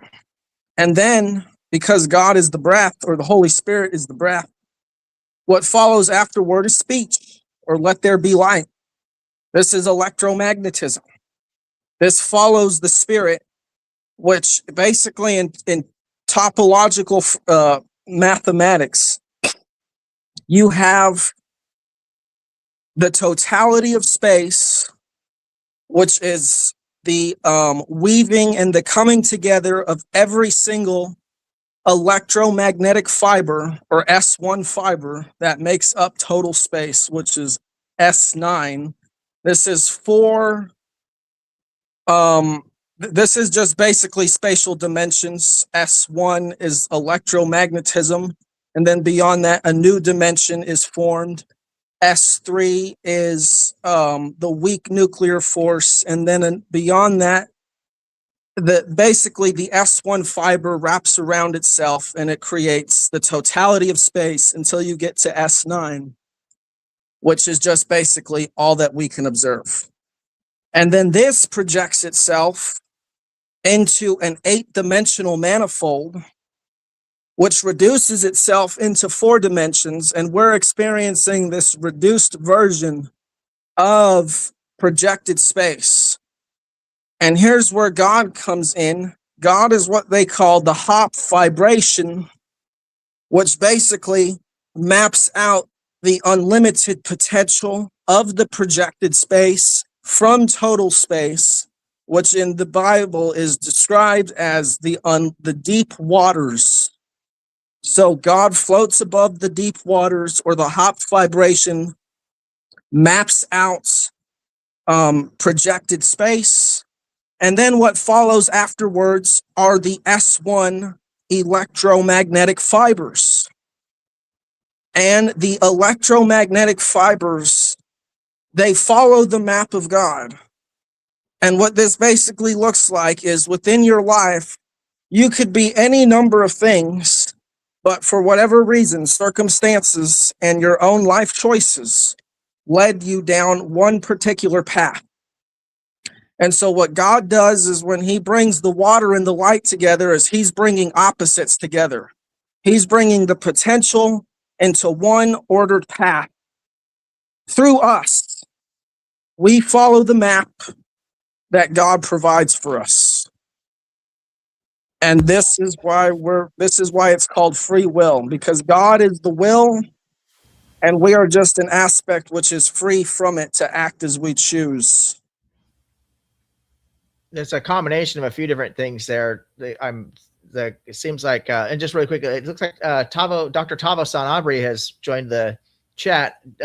Dr. Tavo, I did repost the link. I think it's pinned. As far as I know, it's pinned in the YouTube chat. I don't have that open in front of me, but because I got my StreamYard open. But if it needs to be repinned, somebody please let me know. But please, Dr. Tavo, it'd be great to have you join the panel. You're always welcome here, brother. Yeah, I see some issues with that. The one question I would have is in one simple paragraph. Oh, here we go. In one simple paragraph, can you tell me how we would falsify that claim? Well, it's falsifiable because it's within the dimensions that are known to science, which are, or I should say, the energies that are known to science, which are represented and make up each dimension, which layers over itself. And these are the forces of electromagnetism, the weak nuclear force, the strong nuclear force, and then the gluons, which hold everything together. And then from here, you have other higher topological vectors that coordinate how space folds upon itself. So you're saying let me just paraphrase that or try to steelman it because I'm not quite sure that actually works. So from what I heard, and forgive me because this could be my own misunderstanding, so definitely correct me where I'm wrong here, what I'm missing, but it sounded to me like you said it's falsifiable because we can observe the four fundamental forces, which is the two nuclear forces, electromagnetic force, and gravity. I mean, you said the gluons. I'm not sure what you mean by if you're just referring to gravity, but those are the four fundamental forces. We have the four fundamental dimensions, right? Length, width, height, and then of course time. So just because we have those established in physics and relative physics, right? How does that give us falsifiability to this God concept holding the universe together? And it's not necessarily Gluons, about if it's falsifiability. Gluons only carry the strong nuclear force. I think he misspoke gluons. I think he meant to say gravity. No, it's gluons. So Gravity. gluons are the particles. I want to mention this. Okay, it's not about proving it within a laboratory to make predictions. It's about demonstrating and showing that ancient cultures who were speaking about God were observing the same thing and using a different language to explain it that lacked the predictive language that we have of our models today. That's the proof I'm offering, is that the ancients knew what they were talking about. Well, I wasn't asking about proofs. I was asking about falsifiability, but maybe that's a conversation maybe for another time, which is fine. And if it's helpful, couldn't we at least agree that? Sorry, I was just going to offer that it seems to me that ancient people thought a lot of different things. Are you saying that they were all right, even where they disagree? Well, right now, I just deliberately connected it to Genesis verses 1, 2, and 3, the first three verses of the Bible. That's where I made the connection. But that can be linked to the 7 tablets of creation. I mean, we could trace those, and we could also look at Hinduism, for example, in the creation story. You know, I mean, there's a lot of creation narratives that try to explain what the difference, the separation between the water and the dry land, and the sky or the heavens and the atmosphere, so on and so forth. The stars hanging in the sky, the lights hanging in the sky. I mean, there's people who observe the world around them and then tried to offer explanations for it prior to the advancement of the scientific method. And now with the scientific method, we have much more. Well, apparently it appears to be anyway that we have a much more accurate way of describing these phenomenon. But I think what Nell is asking is really relative because, you know, just because somebody wrote it in a book a long time ago, what relevance does that mean it's true? Just that we take it at face value, or what does that even mean? Because there's intersubjectivity to it based on observation, that everybody's living on the same planet, so they're making the same similar observations, and we know the brain works in particular ways. And so, while there is nuance with each individual person, the brain does kind of, as a structure, you know, have components that tend to fit things together, like the hyperactive agency detection device, for example, and agency, how we ascribe agency to things, our pattern recognition, so on and so forth. So it would make sense that there are going to be similarities, right? But that doesn't mean that there are truth claims behind all that. I'm happy to fact check some of the stuff that Set was saying. Okay, you can look up the topological unified field theory as written by Jenny Lorraine Nielsen. Yeah, I mean, no, well, just as a fact check, so gluons are the mediators of the strong nuclear force. Okay, now we've actually combined the electromagnetic force and the weak force. So the remaining combinations would be the strong force and the gravitational force. We don't know that there's a mediator for the gravitational force, but there was never an ancient society that understood what a gluon was. There was no I never understanding of said that. electromagnetism. I never said that. Well, no, I'm just, applying, they called it the light, and the voice of God is what they called electromagnetism.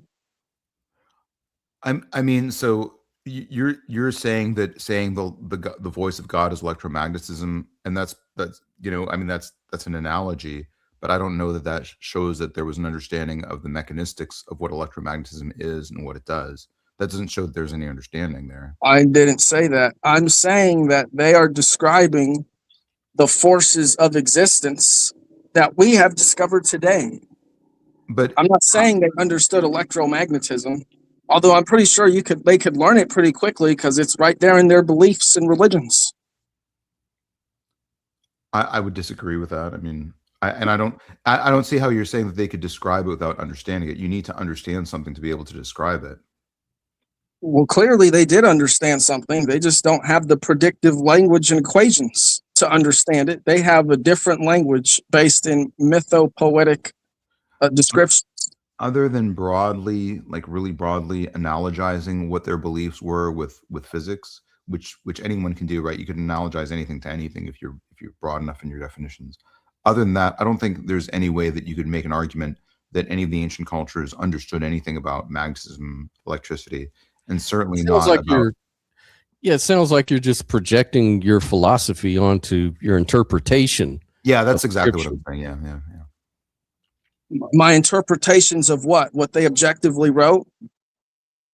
Yeah, you're taking the scriptures that you're reading and you're applying your philosophy in it to your interpretation. This isn't even just what I think. This is like a deeply held Gnostic belief that God is the force that bridges together opposites into experience. Right, but I mean, the scripture itself doesn't say the things that you're adding to it. That's because it's implied. You have to read the fact that you're saying other people it's believe not it, literal. or it's validated. That's not something that holds, right? Just because other people. Yes, it is. Yeah, because you just want to. It sounds like you just want to apply the literal interpretation to it, and miss how like Orthodox Christianity, for example, actually interprets these things through the quadrivia, which they have literally 4 different interpretations for each Bible verse and chapter. Or you can just reserve, interpretation at all, and maybe just be aware of the different interpretations that are out there, and just say, I don't know which one is correct. It's all sort of philosophy being applied to the interpretation. I think that would just be an honest approach. Let me just say one other thing, which is that what goes on in the quantum mechanical world is profoundly counterintuitive. And other than, again, making really broad, analogizing, sweeping poetic statements, I think it's really hard to make any kind of argument that there was any kind of understanding of quantum mechanics before quantum mechanics arose, particularly not by any ancient culture. You're missing my point. You keep applying modern language to the ancients and saying they don't understand. No, I'm saying they had a different language for it. I'm saying they had a different language to explain the concepts. Yeah, I'm saying. Well, clearly they did. I just provided you one. They understood that the light is what illuminated the potential of the world they live in. It's right there in the first verse of the Genesis. They understood that they understood that the essence precedes matter.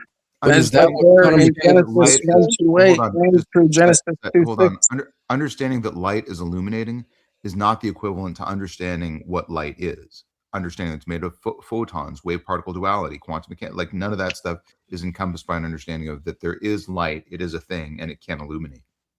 Again, you're applying.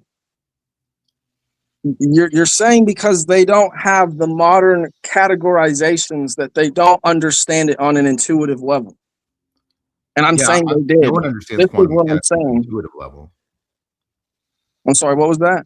No one understands quantum mechanics on an intuitive level. Well, they clearly understood something. They understood the nature of the reality they lived in and their place within it. I But don't how know do you that prove it? are we conflating understanding with observation here? Because I think they're observing things and they are applying their own level of understanding for what they felt like they understood, but that doesn't mean they actually understood it. In order to understand something, a person needs to be able to actually articulate what it is, what its properties are, how the phenomenon works, how it relates to other phenomenon, so on and so forth. I mean, quote unquote understanding is so there's you have data, then you have information, then you have knowledge, and you have wisdom, right? They had information, but they didn't even have knowledge. They just had the information. They didn't even, we weren't even able to organize the information into what we would conceptualize as knowledge because they didn't know how it actually functioned or worked. And then they weren't able to apply it accurately because they didn't have, you can't have wisdom without knowledge. So you have to go through this process with datum, right? So they had information. Go ahead. I think I understand the discrepancy here is that you want to apply these categorizations of knowledge to things external to you. And that's not what these people were focused on generally. They were focused on understanding the elements, which they qualified as earth or fire, earth, air, and water, and how these things related to them and live in harmony with the things around them instead of trying to categorize it and reduce it down to quantification to control it. Well, that's Zoroastrianism, not it's not just Zoroastrianism. Well, I didn't say it was just Zoroastrianism, but you don't see that articulated in First Temple Judaism or the earliest Hebrew texts. You don't see any of that articulated there, and you get. I mean, I'm not trying to be too aggressive and push back too much. I'll let you guys figure this out. I would say it's articulated in things like the red letters. When he says like things like "do unto others as you would do unto you," that's basically what I'm saying and how people understood how to live. Because they understood that if you put certain energies into the world, you're opening yourself up to being received back what you put into the world.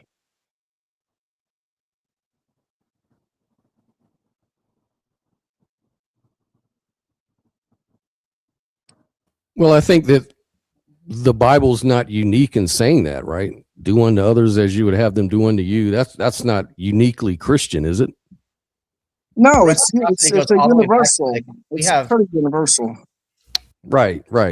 There's all sorts of religions. There are predating Judaism that had those. There are earlier formulations of the golden rule that antedate certainly Christianity and probably the Old Testament as well. Exactly, and I would say that Jesus and all these other religious prophets are just they're basically like living embodiments of how humanity used to live before we're living the way we started living now. Right. So you're saying they reflected the times and cultures from which they lived in, right? No, I'm saying they reflected the times and cultures from when before civilization even existed in the first place. So the people thousands of years before them, that's who they embody. The animist cultures and people who understood that they were one with nature and they had a symbiotic relationship with the environment around them for tens of thousands of years. I see. So they sort of just inherited, or that was Christianity, Judaism. I guess it would apply to really all the religions. You would say are reflections of old time spiritual beliefs or paganism. I mean, they all have these aspects, but some of them do better than others. Like I would say Buddhism and Taoism are way ahead of the Abrahamic religions, personally. Okay. But so are you like a pantheist? I'm basically like a deep metaphysicalist. Oh, okay. And the whole foundation for existence is that each individual must decide their own path in life. Right. So you're saying that everyone must, that rule, so that sounds like some kind of prescription And you're saying that that prescription is the fundamental thing of reality? Well, in reality, you have unlimited potential. It is basically being, like Parmenides says. However, what this implies is that everything is happening at once. So this potential of everything happening at once is constantly reducing itself in basically geometric planes of existence that we call universes, so that the potential and the individuals of that potential can experience something other than that pure potential within a reduced sphere of information. To me, what you're saying sounds very poetic, but it doesn't sound like it relates to anything in reality. Yeah, if you look up that mathematical framework I just provided, it pretty much says exactly that. And that's not an argument saying look up a framework and it says. Well, I mean, I could explain it to you again if you want. Set scales. What you said, would that mean that I am existing in more than one universe at the same time? But that's a possibility. So yeah, but you're only experiencing this right here and now. I think, it sounds like you're just using flowery language to describe something that may be possible, like B theory of time. B theory kind of says the same thing, that all events, all the things we describe as existing, all exist within an eternal block universe, right? So in a sense, everything is just an unfolding from a localized perspective, like a conscious agent, maybe, right? I don't think what he's saying is B theory, because B theory still says that there is a linear timeline that actually does exist. And saying that the past and the future exist simultaneously outside of our own understanding of linear time. So I don't think statements like potential is infinite. I think that's just like, again, like you said, it's just flowery language. I don't think it's really related to anything that has a physical counterpart. Well, I'm just trying to find out. It comes down to the falsifiability again, because what I mentioned earlier, I don't know, Set Scales, if you were here when I gave the example of the diagram with 3 circles, but in that inner circle is the empirical possibilities, and we use this. We can access this through physicalism and the scientific method. And outside of that, then you have a larger circle, which contains that smaller circle inside of it. And that larger circle, it gives us logical possibilities, right? Like Russell's teapot, for example. Then outside of that circle, which contains the other two within it, is metaphysical possibilities. Once you get to metaphysical possibilities, unless you're introducing direct contradictions, P not P, you can make literally any claim that you want, and it's literally unfalsifiable. So what good does that do us? We can make any assertion we want, claim it's metaphysically grounded, and then we're just accepting it as as an axiom at that point. And you've got to build your model up from there. But it doesn't necessarily, if it's not falsifiable, what value is it to us? I would like to add to that 1 second.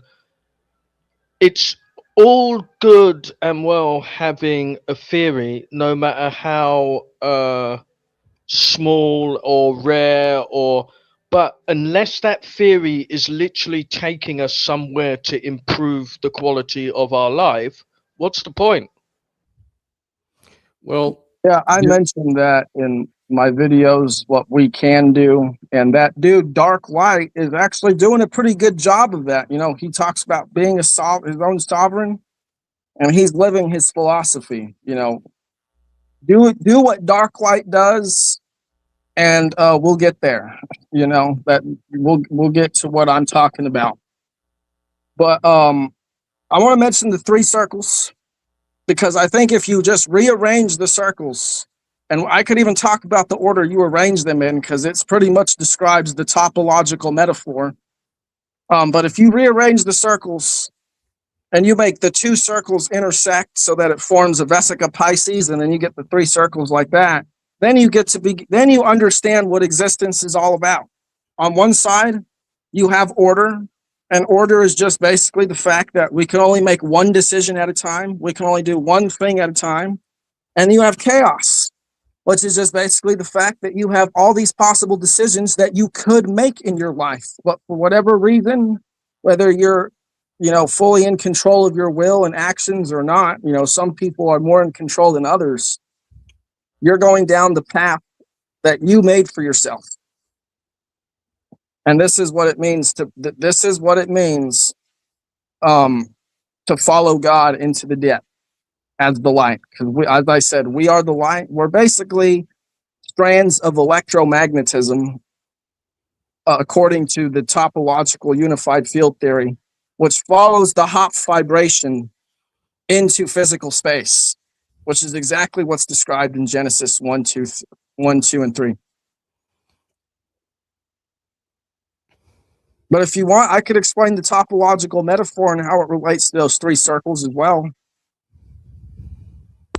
Nell, you've been very quiet for a long time. Did you have anything you wanted to say about any of this? It's getting pretty foggy in this at this point. It started out pretty deep, and now at this point, I think like we're like in the heart of London right now.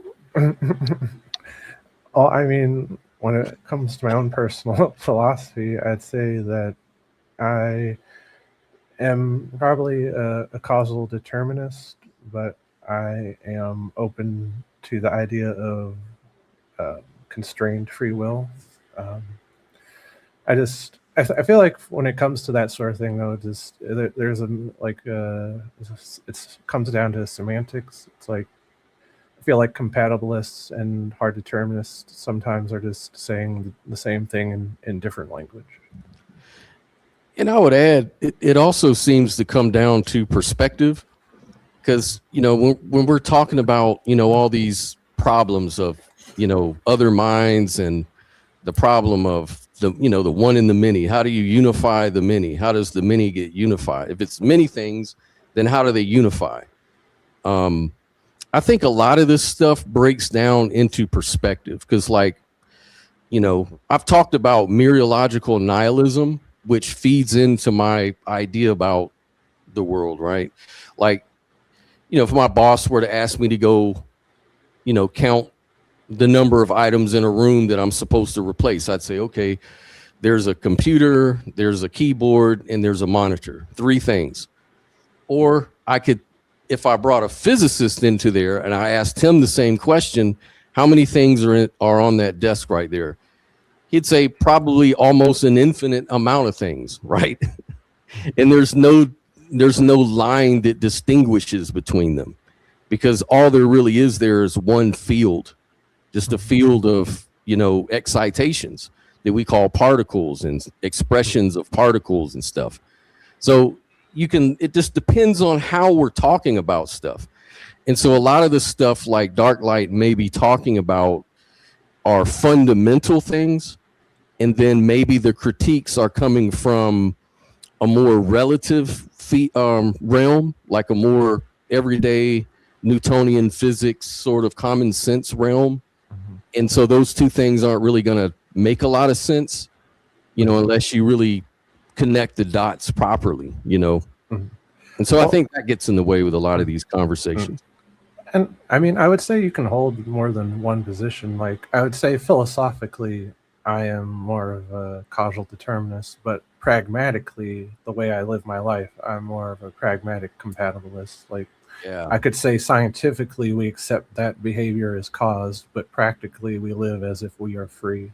So, yeah, I agree totally. Like, I have non-dualist written on my label there by my name, but actually in my practice of everyday life, I'm a diehard dualist, because I don't want to run into objects. I want to make sure that I'm relating to people, right? There's somebody out there. There's an external reality I have to take seriously, and I do, And so there's a lot of these discussions at face value seem to be very paradoxical or nonsensical. So that's what I like about philosophy, though. That's what I like about these kind of things, because they require you to think it through and exercise your mind, And I don't claim to be dogmatic about anything. I'm not like a dogmatic, non-dualist or idealist or physicalist or anything like that. I just Yeah. Oh, you went quiet, Scott. I like the fact that when I come onto this show, that there are so many of these one-word terms like fallibility and that I end up having to look up, and it's really funny.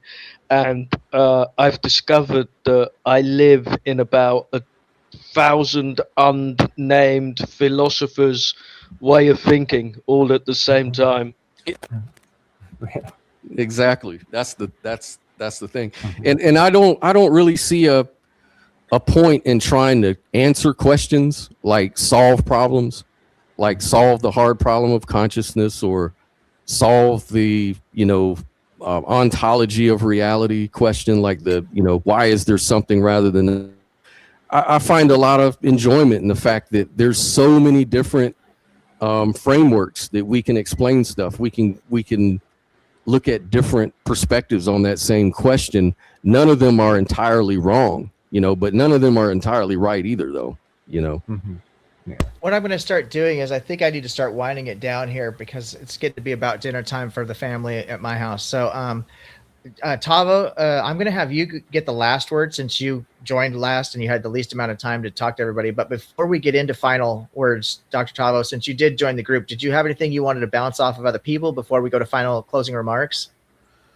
No, I'm sorry that I joined so late and missed the substance of much of the earlier conversation. I'm nice to see you. I try and get on Sundays, but I always end up like I actually had a rare public appearance at a bookstore, which I don't usually do. So that's what I was doing today. So it's just for some reason, Sundays usually end up being hard for me. But I mean, it's been an interesting discussion for when I've been here for it. I'm happy to just sort of briefly Steelman topological unified field theory. It's kind of interesting. It's a little bit different than what's been represented, if that's okay. This is going to be like I'll do like a 1-minute summary, right? So the way that gravity works relative to time and space is if you pinch time and space in a direction, right, then it's just like pinching the top of a table and pulling something down. Then that results in like things are going to flow towards that point of pinching, right? So topological unified field theory says that there are other spatial dimensions that are not deployed, or that we don't understand, or that we can't perceive them, and that maybe there are similar expressions of the other fundamental forces. So it's one way of putting together all the fundamental forces of the universe. So that's the definition of what that is. But and that's a really brief overview of it. But it is kind of an interesting theory. I'm not sure we're really giving it a good representation in this discussion. But anyways, it's been nice to be here. I'll try and come by on a Sunday soon. I understand we're going to have an appearance together, you and me, Objective Ethics, on, or I should say, you and I are going to have an appearance together on Robin's channel. So I'm looking forward to that. But nice to see everybody else. Oh, was that your closing remarks? That was everything? Because I usually give you yeah. Why don't you go ahead and take the stage, tell everybody where they can find you, what you're working on. I'll make sure, if I haven't already done it, I'll make sure to get your channel linked to the description of this video. Thank you for participating, and then I'll turn it over to the next person. So go ahead. Sure. Yeah. Feel free to pop over to my channel. It's just my username that's on the screen right now. I'm also live every Monday, 5 p.m. Pacific Standard Time. But the stuff I'm working on right now, I'm trying to dig my way out of crushing depression. That's the main thing that I'm working on. But anyways, but yeah, you can catch me any Monday, 5 p.m. Pacific Standard Time. And I do have some content that I'm working on soon, but nothing that's on the immediate horizon. But yeah, feel free to come up and say hi and come check out my channel. Most of the argumentation that I do on my channel is based on comparative theological analysis. The CTF, or comparative theological framework argument for religion, basically looks at about 17 or 18 different religions across 13 evaluative criteria. And the evaluative criteria are mostly lifted from what academic historians look at to determine whether or not events, have verisimilitude to them. So basically, I use academic historiographical tools for assessing verisimilitude, and then I apply those tools to theological claims. So that's pretty much what I do a lot of on my channel. But yeah, I'd love to chat with all of you, and it's nice a few of you have been on the panel with me before, and for those of you, it's nice to see you again. And I look forward to doing some more stuff with OE on Robin's channel and elsewhere too. All right, yeah, that's it. Yeah, it's so nice to have you stop by, brother. I always enjoy our time together, and I definitely want to give a shout out to your channel. Like I said, I will definitely make sure to get the link in the description of this video after this video posts. It's I highly recommend everybody go check it out, like and subscribe. I think he's still very close if he hasn't already hit the 1,000 subscriber mark, so you help get the brother pushed over the edge there. And I definitely recommend checking out because Tavo, he does a great job. I believe he mentioned it on Monday nights, if I recall correctly. He does a kind of an open panel, like a, I wouldn't call it debate. People use the word debate, it's differently. Myself, I don't consider anything to be a debate that's not structured, doesn't have a moderator, isn't timed, so on and so forth. But other people have different definitions. Anytime you have a conversation with somebody, you have two different points of view, that could be considered a debate, and that's perfectly fair. But whatever you want to call it, Tavo does take on challenges, all challenges from all different perspectives, and he's very respectful, very polite, very intelligent, and very hospitable. He's a very gracious host. So I definitely recommend you guys all check out Tavo's channel, and especially look for that on Monday nights. And then definitely you can look into a CTF argument. He's gotten a lot of praise from skeptics and atheists actually for how much work he's put into the CTF. It does give an empirical framework that can actually be measured and weighed. And so I think that there's a lot to be said for that. And so yeah, definitely want to give Tavo a shout out for there. And the debate you mentioned, yeah, we're looking forward. So Tavo and I, Dr. Tavo and I, are going to be doing a debate. We don't have a date set yet, but we're really looking forward to it. It's going to be a topic I've never had a chance to debate before, so I'm always excited to get into a new topic. And this is going to be on, I think the prompt, if I'm remembering correctly, something about like God's forgiveness is of no value to anybody, something along those lines. I don't see any need for God's forgiveness. I can't remember how I worded it, but something to that degree. But I think the concept of God forgiveness from God, even if I grant the God, is completely meaningless and incoherent. So I'm really looking forward to getting into that, getting into the ring with Tavo, and that will be a moderated debate. And I think, as he mentioned, we're going to do that on Robin Webster's channel. I want to give the sister a shout out too. She's my main mod here and is a pillar in what we try to do with this channel. So thank you to Robin for being willing to host that. And we'll keep you guys posted as we set a date for that. Thank you, Tavo. Looking forward to that. Thanks for the kind words. Okay, so let's just go ahead and go. Robert, I guess you'll be next, brother, since you're next to Tavo. You got the floor. Go ahead and give any closing thoughts and closing remarks. Let people know what you're working on, etc. Thank you for the floor. I tuned mostly in because I wanted to get a deeper perspective on the stuff that Dark Light's trying to put together, and I like the way you describe it as his magnus opus. So for me, it's cool because we get to see somebody trying to get their deepest, their deepest inner thinking and logic on paper, and I'm enjoying his journey. So thanks for letting me come in and chat with him. Absolutely, I'm doing too many things at once. I was typing a comment to Tavo in the back chat. Tavo, check that out in just a second here. Robin, thank you very much for coming by. You're always welcome here. Robin Speckman. This is not Robin Webster, obviously. This is a Robin Speckman. He came onto the channel. I interviewed him. I don't remember, 2-3 weeks ago or whatever it was, talking about his unique economic system. Social prosperity economics charter, I think is what I was calling it. I didn't realize that wasn't what the acronym stood for. I think you said that I'm the one that invented that, so I don't even know what spec actually stands for. It's 100% because of my dyslexia. I when you're writing a long book and you have to keep writing down, or I realized for the first time why acronyms exist. So instead I started writing down SPC. But when you invited me on, because I call it spec, because then I even got tired of writing S dot, so I just started calling it spec, and then you realized that there's an E in there, and my dyslexic mind didn't, and you gave it an even better name. Now spec finally makes sense because you put the economics in there, so thank you. I'm glad I could be of assistance. Sometimes unintentionally, I do my best work. That's all right. Set Scales, you're up next, brother. Thank you so much. Oh, and by the way, Set Scales, I will definitely be getting a link to your channel in the description of the video, just to make sure that people, if they want to follow up on some of the things you were talking about, because it's very complex, they can find you. Okay. Yeah, thanks for that. I generally agreed with a lot of what Dark Light was saying.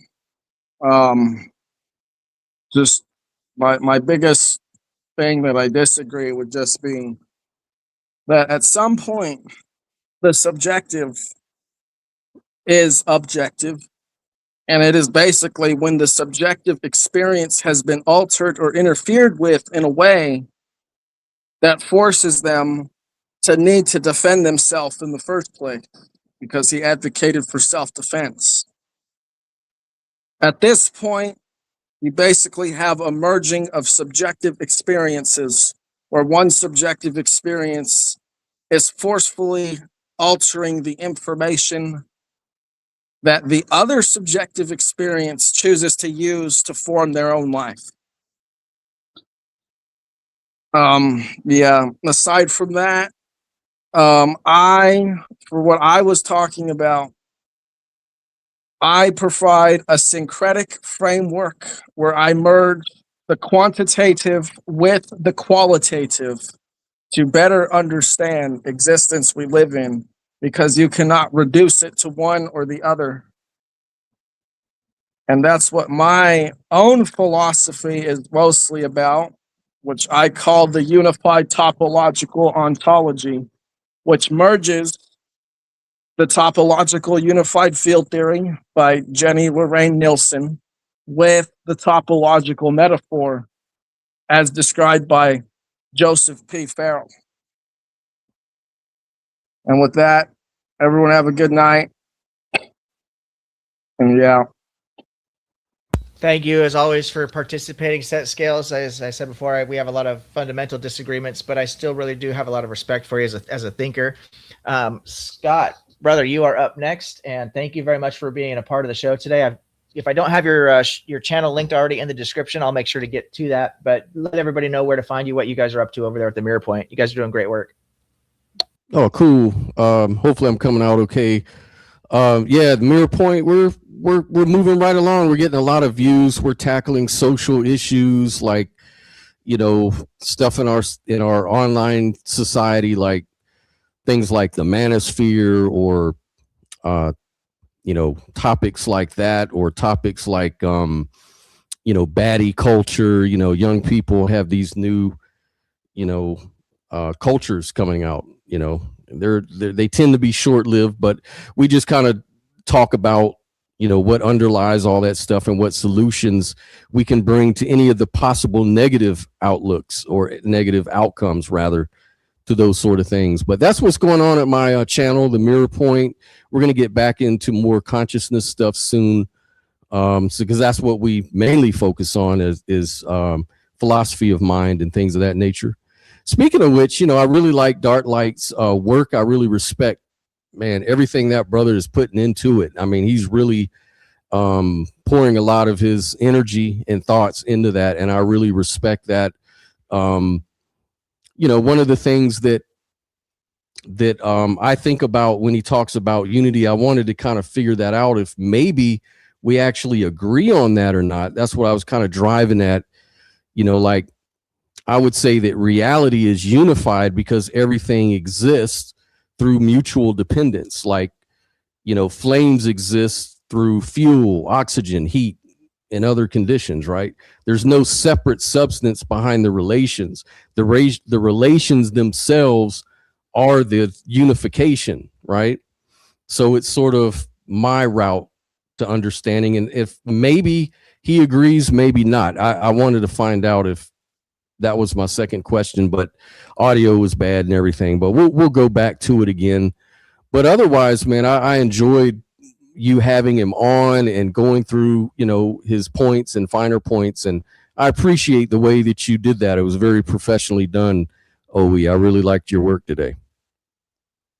I appreciate you very much for the kind words. The show only goes as well as the people who are on it. To be honest with you, I have really very little control over a lot of this stuff. It's all of you who are participating in the featured guests that really make the show what it is. It is unfortunate there were so many audio issues because that really hurts the production quality. But unfortunately, there's just some things you just can't control. You just got to kind of roll with the punches as it is. What do they say in show business, right? The show must go on. So at that, I thank you for stopping by and thank you for the kind words.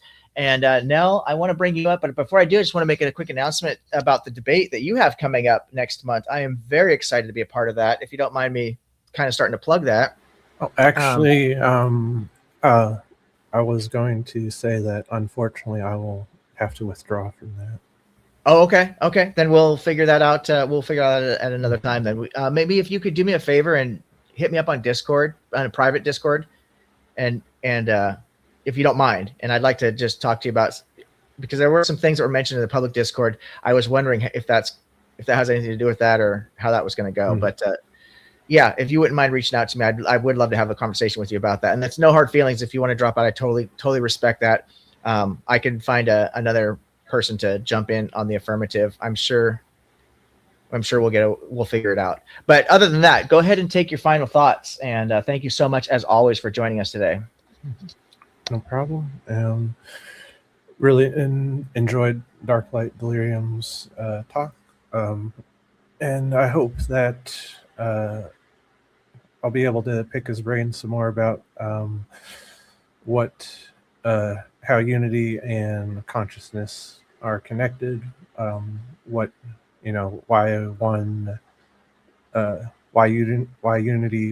consciousness naturally follows unity.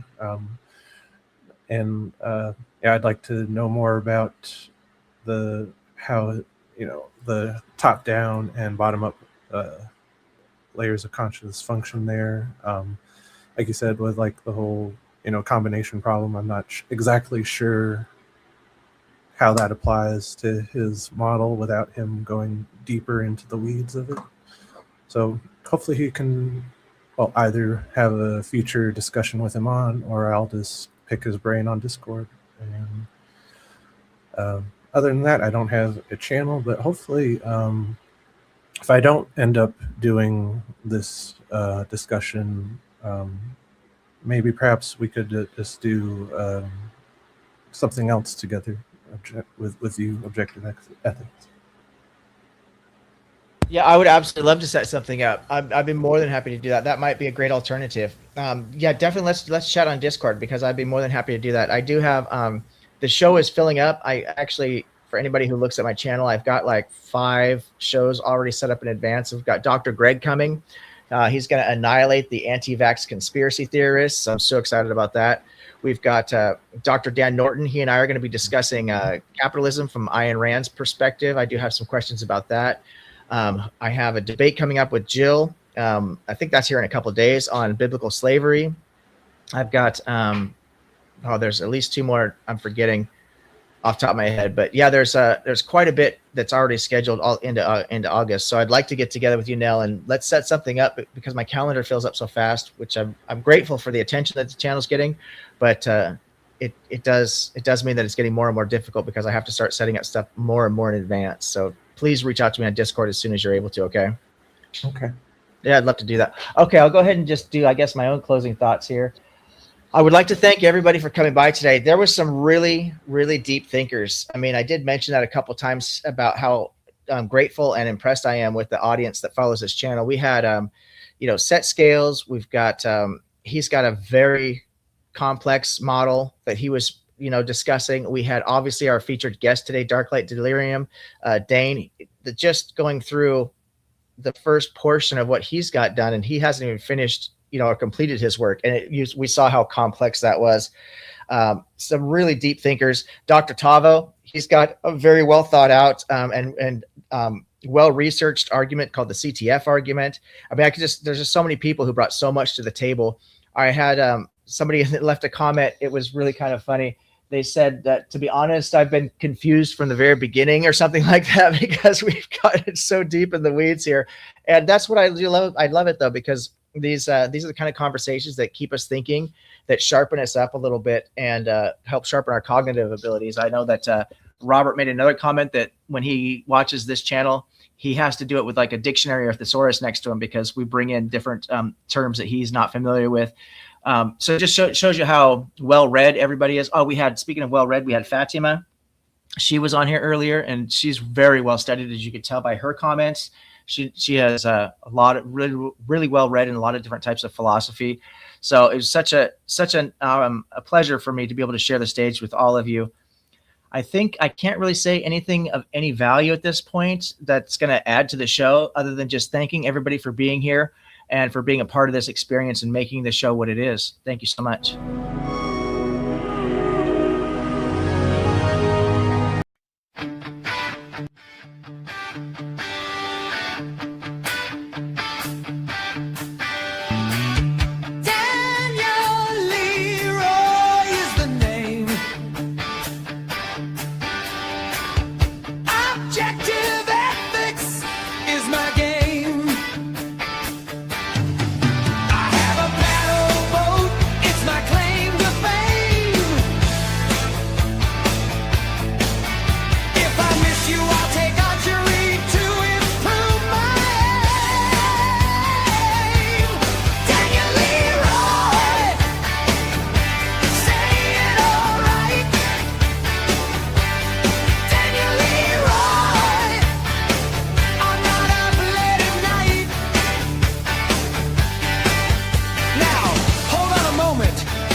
Channel. 3.30 for repeating, of course. That's better than I've done before. And Deacon Brendan, what do you do?